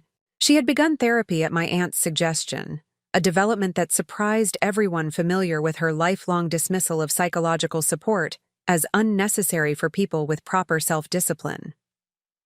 Vanessa remained the most distant, our sibling relationship strained by her continued belief that family obligation should have superseded my property rights. Her occasional text messages maintained surface pleasantries while carefully avoiding any topics of substance. Her children, however, had become regular visitors to my home, our aunt-niece-nephew relationship flourishing independently of adult conflicts. This fragile new ecosystem of family relations required constant tending, but the boundaries that had once demanded exhausting vigilance had gradually become natural elements of my interaction patterns. I no longer questioned my right to maintain these parameters or felt obligated to justify my choices, progress that my therapist Dr. Brenner considered significant. Guilt-free boundary maintenance represents substantial emotional growth, she had noted during our monthly session. The ability to honor your limits without internal conflict demonstrates integration of self-advocacy as a core value rather than a defensive response. Her observation captured precisely how I'd evolved, from reactively protecting my territory to proactively designing a life aligned with my authentic needs and values. This evolution extended beyond family dynamics into all areas of my life, informing my leadership style, friendships, and approach to potential romantic relationships after the extended dating hiatus that had followed my divorce. On a particularly beautiful April morning, I was enjoying coffee on my back deck when my phone displayed an incoming call from Diane, my closest friend, who had provided unwavering support throughout the family conflict, but had recently relocated to Chicago for a museum curator position. "Morning, stranger," I answered warmly. "How's the Windy City treating you?" "Cold one day, sweltering the next. Typical spring chaos," she replied. "But that's not why I'm calling. Are you sitting down?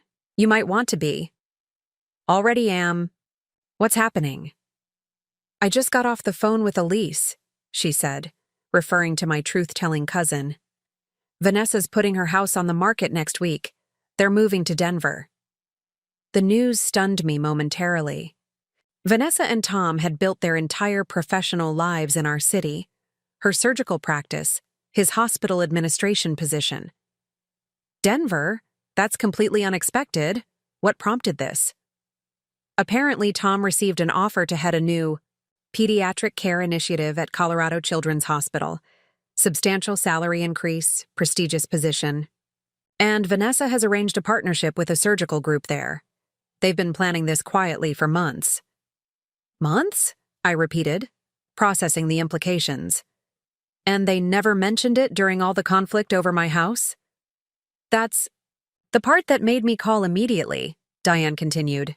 According to Elise, they've known about this possibility since last summer, before your parents even came to stay with you. The preliminary discussions started well before the whole nightmare with your parents trying to pressure you out of your home. The timeline landed like a physical blow.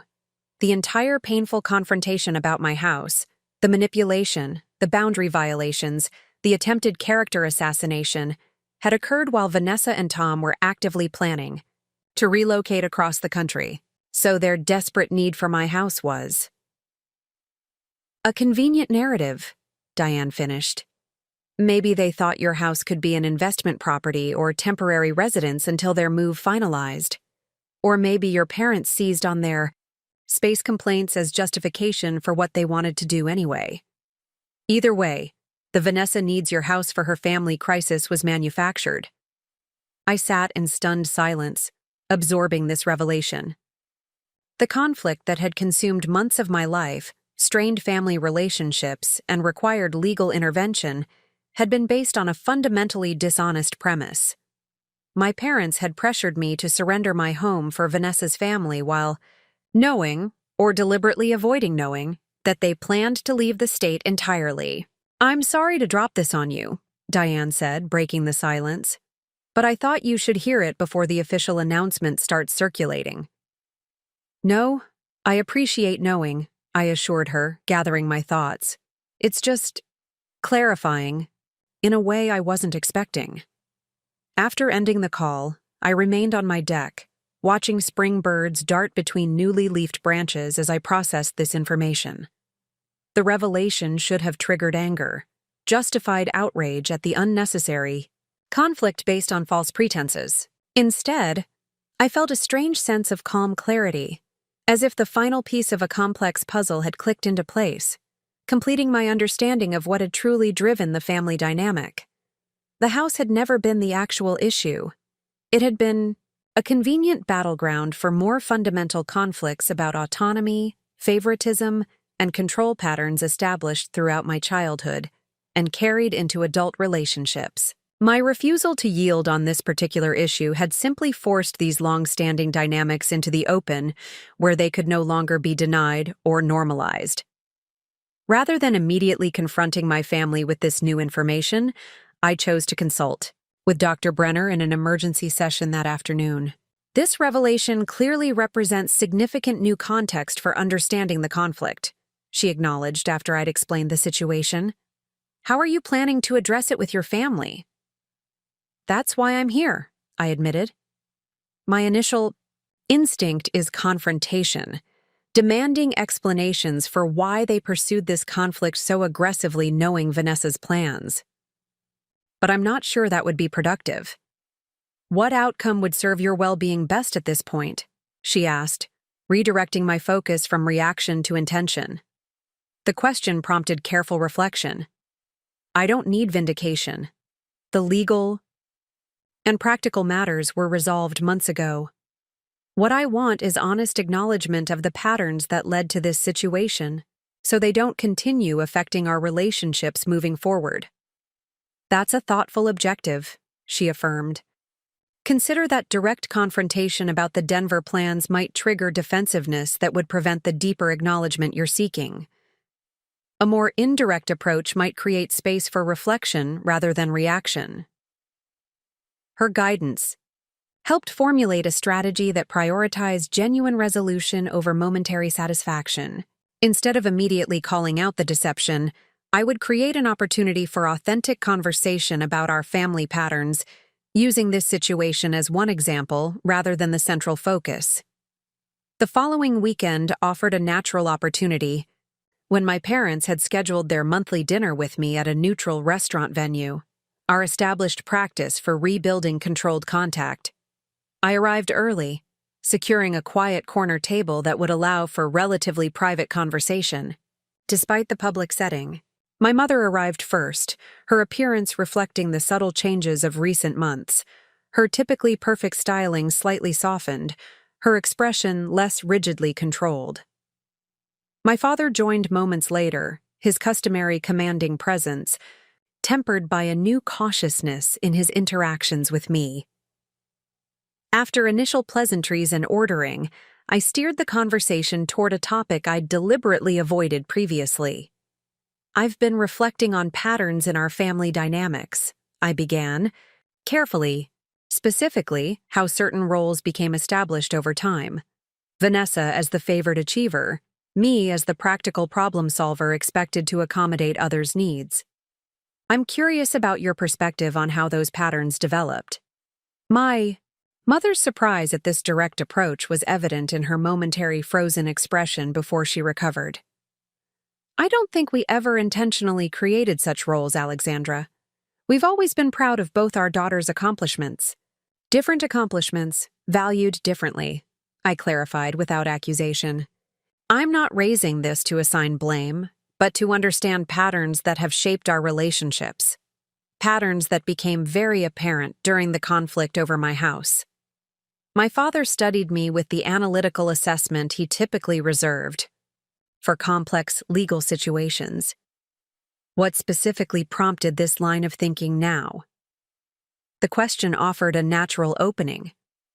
"I recently learned about Vanessa and Tom's move to Denver," I said, watching their expressions carefully. "It appears they've been planning this career change for many months, including during the period when you were pressuring me to surrender my house for their family's needs." The impact was immediate and telling. My mother's hand froze midway to her water glass. My father's expression tightened almost imperceptibly. Neither immediately denied knowledge of the plans, their silence confirming what I had suspected.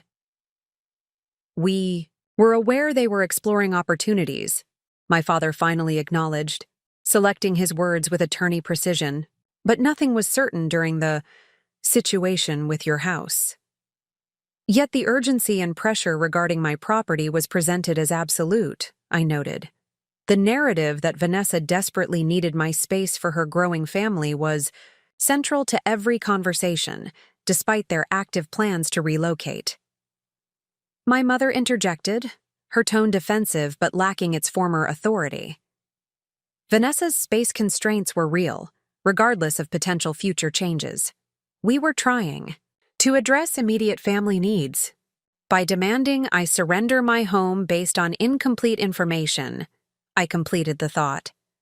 This isn't about Vanessa's move specifically. It's about a pattern where my needs and choices are considered secondary to others in our family system, where I'm expected to yield rather than being supported in my own path. The observation hung between us, challenging decades of established family mythology. My father, ever the strategist, appeared to recognize that standard deflection tactics would no longer be effective. There may be some validity to that perspective, he conceded, the acknowledgement clearly difficult for him. Our approach to parenting each of you developed based on your different personalities. Vanessa required more active direction and validation. You seemed naturally self-sufficient.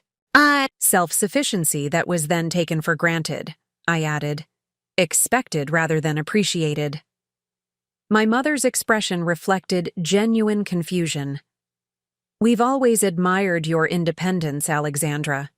Your ability to handle challenges without the emotional support Vanessa needed.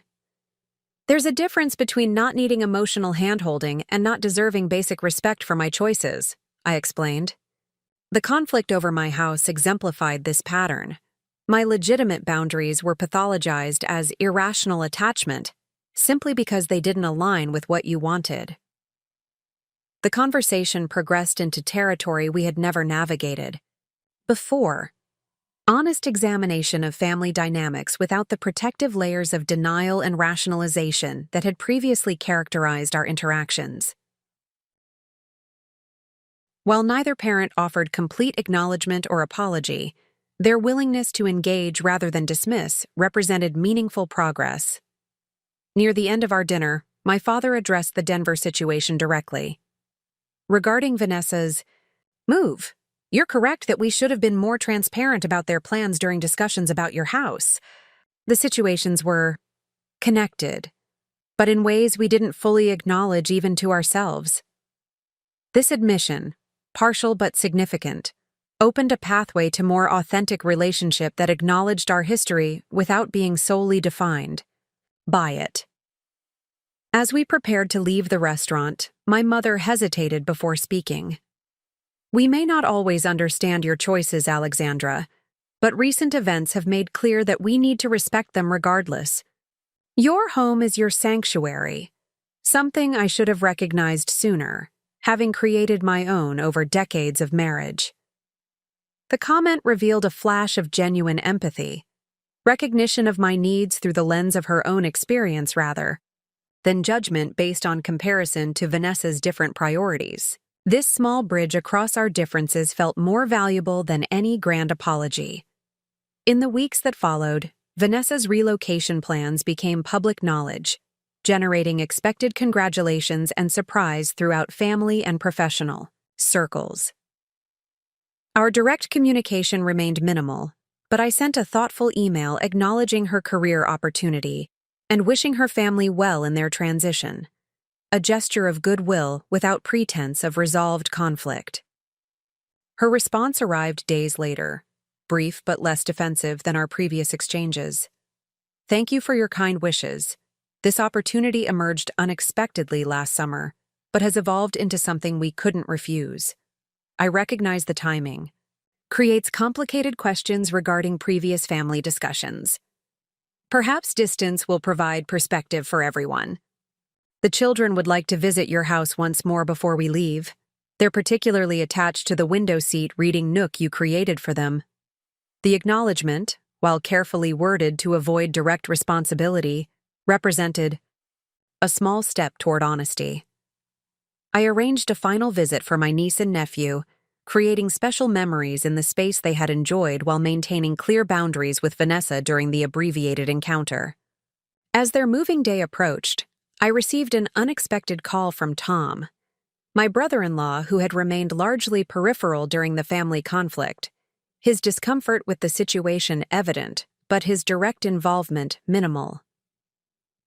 Alexandra. He began awkwardly after basic greetings. I wanted to speak with you privately before we leave, about the house situation and everything that happened. I appreciate that, Tom. What's on your mind? His sigh carried months of unspoken tension. I need to apologize for my role in what happened. The truth is, I never wanted your house. The commute would have been terrible for my hospital schedule, and the renovation costs to accommodate our needs would have been substantial. Then why did you participate in the pressure campaign? I asked, genuinely curious rather than accusatory. Family dynamics, he admitted. When Vanessa and your parents united around an idea, opposing it directly wasn't feasible. I expressed concerns privately but didn't take a firm enough stand. By the time things escalated to police involvement, we were already in serious discussions about the Denver position, making the whole conflict seem increasingly absurd. His candor offered validation I hadn't realized I still needed, confirmation from an insider that the situation had indeed been as irrational as it had seemed from my perspective. The Colorado opportunity is genuinely exciting, he continued. Vanessa will have a more manageable surgical schedule, the children will have excellent schools, and the quality of life seems promising. I wish the transition hadn't been complicated by unnecessary family conflict. So do I agreed. But perhaps something constructive emerged from it nonetheless. Family patterns that had gone unacknowledged for decades are finally being recognized, which creates possibility for healthier relationships moving forward. After ending the call, I felt a sense of closure that had eluded me despite the legal resolution months earlier. Tom's acknowledgement provided external validation of my experience, confirmation that standing firm in my boundaries had been appropriate despite the intense pressure to yield. The day of Vanessa's family departure arrived with early summer heat. They had planned a cross-country drive, turning the relocation into a family adventure before settling into their new Colorado home. I had not expected to participate in their send-off, but a text from my mother the evening before extended a careful invitation. Vanessa's family leaves tomorrow morning, 9 a.m. Small gathering at their house beforehand. Your presence would mean a great deal, but we understand if you prefer distance given recent history. The invitation, acknowledging my potential discomfort rather than assuming my participation, demonstrated my mother's evolving understanding of boundaries. After careful consideration, I decided to attend briefly, maintaining my commitment to civility without pretending conflicts had been fully resolved. The gathering was appropriately subdued, extended family offering practical help with last-minute packing while providing emotional support for the significant transition. I arrived with carefully chosen gifts for my niece and nephew, custom travel journals with maps highlighting interesting landmarks along their route to Denver, encouraging their sense of adventure while acknowledging the emotional complexity of leaving their childhood home. Vanessa's greeting was cautious but not cold. Thank you for coming, and for the children's gifts. They're perfect. I wanted them to have something special for the journey, I explained. Major transitions should be marked meaningfully, especially for children. We navigated careful conversation about practical aspects of their move, the Colorado housing market, the children's new school, the professional opportunities awaiting both her and Tom. Beneath the surface pleasantries lay unresolved tension, but also the beginning of mutual recognition that our different paths could exist without requiring either's invalidation. As their departure time approached, my father sought me out privately, guiding me to a quiet corner of the yard away from the general activity.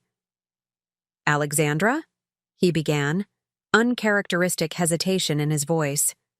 "There's something I need to say before they leave." His formal tone triggered momentary concern. "What is it?" "I've been reflecting on recent events, the conflict over your house, how quickly it escalated, the methods we employed." He paused, seemingly organizing thoughts. Prepared in advance, my legal training emphasized zealous advocacy for clients' interests, identifying leverage points and pursuing advantage aggressively.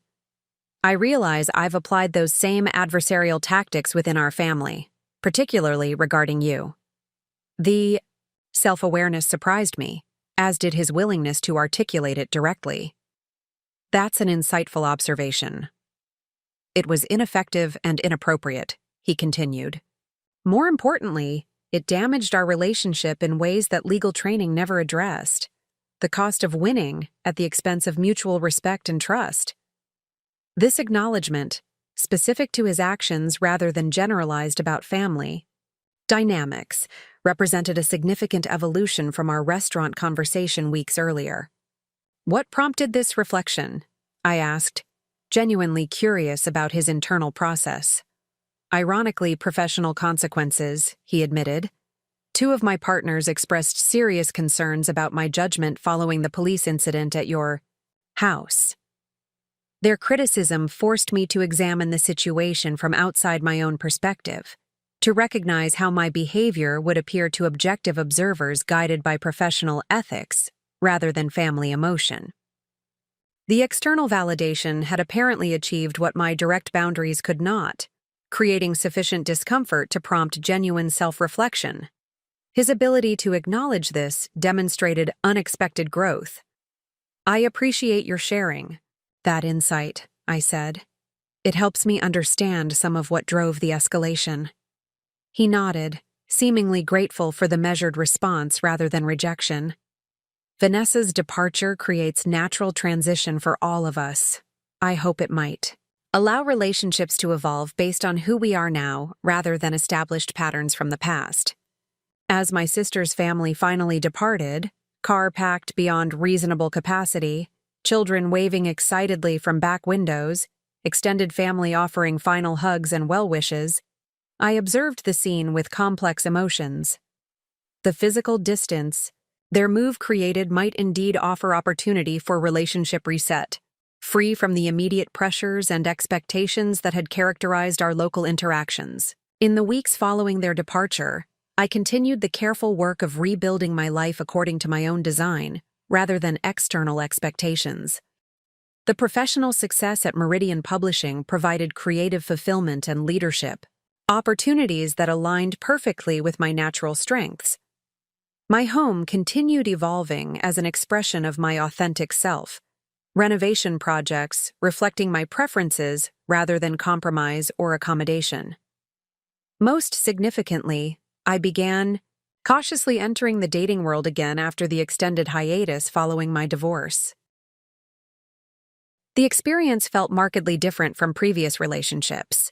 I engaged from a position of self-knowledge and established boundaries, rather than seeking external validation or compromising core needs for connection. Jonathan, a landscape architect I met through a mutual friend's dinner gathering, appreciated rather than challenged these boundaries, recognizing them as elements of healthy self-respect rather than obstacles to overcome. Our relationship developed slowly, thoughtfully, each step forward reflecting mutual choice rather than expectation or obligation. When he eventually visited my home for the first time, months into our dating relationship, his response validated my fierce protection of this space that had become so symbolic of my autonomy. "This place perfectly reflects you," he observed, noting the harmonious blend of creative workspace, comfortable living areas, and carefully curated personal elements. "I can see why you fought so hard to preserve it as your own." "It represents more than just property," I explained, sharing select details of the family conflict without dwelling on painful specifics. It became a boundary line for my right to self-determination, to make choices based on my authentic needs rather than others' expectations. "That boundary sounds hard-won and worth maintaining," he replied with genuine understanding. "Sacred, ground that deserves respect." His perception, recognizing the deeper significance without requiring exhaustive explanation, reinforced my growing certainty that healthy relationships enhance rather than diminish individual autonomy. 1 year and 3 months after the police confrontation at my doorstep, I hosted a housewarming party, not for a new residence, but for my newly renovated home that had been completely transformed from the space my parents had attempted to claim. Every room reflected deliberate choices that honored my preferences, each renovation element carefully selected to create environments supporting my well-being and creative expression. The guest list included colleagues, friends, and select family members who had demonstrated respect for my boundaries throughout the conflict, or had shown growth in their understanding of healthy relationship dynamics. My parents attended briefly, their participation appropriately reserved but genuinely supportive, a marked evolution from previous interactions. As evening progressed and conversations flowed through rooms once filled with tension, Diane pulled me aside to a quiet corner of the deck overlooking the garden I had redesigned with native plants and sustainable features. "Look at what you've created here," she observed, gesturing to both the physical space and the gathering of people who genuinely supported my authentic self. "Not just a beautiful home, but a life aligned with your actual values rather than inherited expectations." Her observation captured precisely what the painful family conflict had ultimately produced: not just preserved property rights, but profound personal transformation. By standing firm when my boundaries were violated, I had discovered a core, strength previously untested, establishing a foundation for relationships based on mutual respect rather than accommodation or compliance. The house that had become a battleground had transformed into something far more valuable: physical manifestation of my right to self-determination. Each room represented not just aesthetic choices, but philosophical ones, deliberate decisions, to honor my authentic needs and preferences rather than sacrificing them for others' approval or comfort. As guests departed later that evening, leaving me alone in my peaceful home, I moved through spaces now completely reclaimed and reinvented. The guest room that had housed my parents during their occupation had been transformed into a creative studio for writing and art projects. The kitchen reflected my cooking preferences rather than my mother's reorganization. The living areas featured comfortable furnishings arranged for conversation and connection rather than formal presentation. Standing in my bedroom, the space that had served as sanctuary during the most difficult periods of family conflict, I noticed how completely the energy had shifted from defensive retreat to peaceful restoration. The room now featured calming colors, natural materials, and carefully selected artwork that nourished creativity and self-connection. The journey from conflict to reclamation had been painful, but ultimately transformative. Not just preserving my property rights, but fundamentally reshaping my understanding of healthy boundaries, authentic self-advocacy, and relationships that honor rather than diminish individual autonomy. The house remained mine, legally, emotionally, and symbolically, but its significance had evolved beyond mere possession. It had become the physical manifestation of a profound truth discovered through conflict, that standing firm in your authentic needs is not selfishness but essential self-respect, and that relationships worthy of nurturing are those that enhance rather than diminish individual wholeness. This hard-won wisdom would guide not just family interactions, but all relationships moving forward. A foundation built through difficulty, but designed for sustainable strength and authentic connection. The painful process of reclaiming my house had ultimately given me something far more valuable: the unshakable knowledge that I could trust myself to protect what mattered most, even against the most powerful emotional pressure to yield. 2 years after the confrontation that had fundamentally altered my family dynamics, life had settled into a rhythm of purposeful productivity and measured peace. Meridian Publishing had promoted me to Chief Content Officer following the unprecedented success of our lifestyle division, giving me oversight of multiple imprints and development of our expanding digital platforms. My renovated home had become not just a personal sanctuary, but occasionally a gathering space for creative collaborations and publishing events that blended my professional and personal worlds seamlessly. My relationship with Jonathan had deepened into a partnership based on mutual respect and authentic connection. Unlike my marriage to Daniel, which had been built partly on meeting external expectations of success and compatibility, this relationship honored our individual autonomy while creating shared experiences that enhanced rather than diminished our separate identities. Family relationships had stabilized into what Dr. Brenner described as functional distance, regular but limited contact governed by clear boundaries and expectations. My parents maintained their modified behavior, demonstrating continued imperfect growth in respecting my autonomy.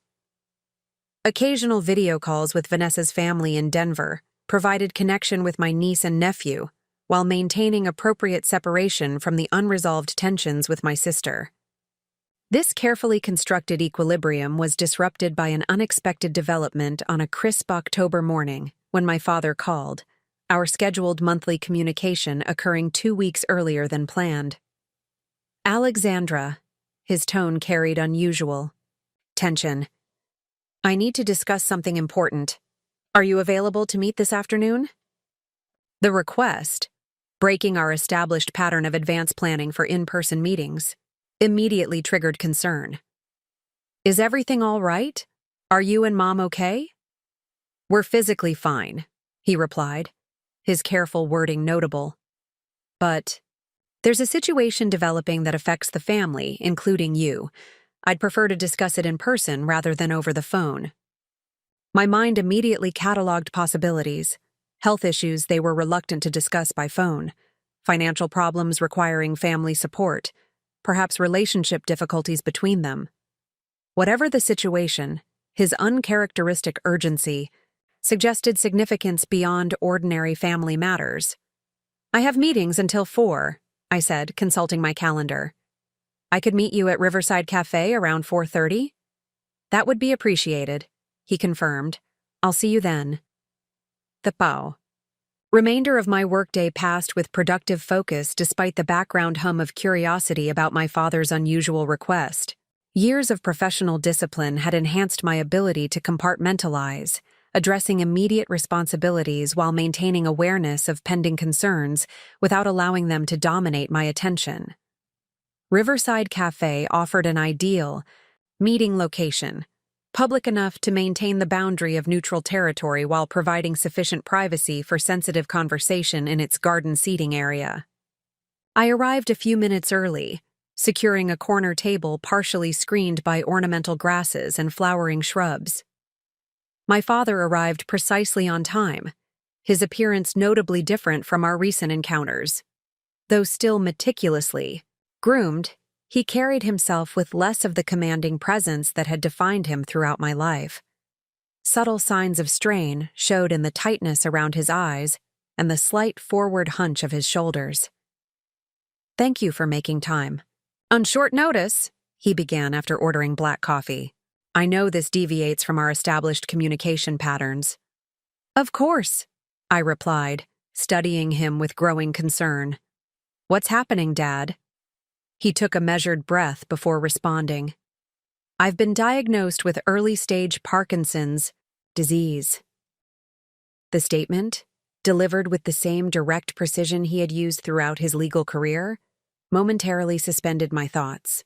While not immediately life-threatening, Parkinson's represented a progressive condition that would inevitably affect his independence and potentially his cognitive function over time. "When did you learn this?" I asked, processing the implications. "The definitive diagnosis came yesterday, though I've been undergoing evaluations for several months following some concerning symptoms."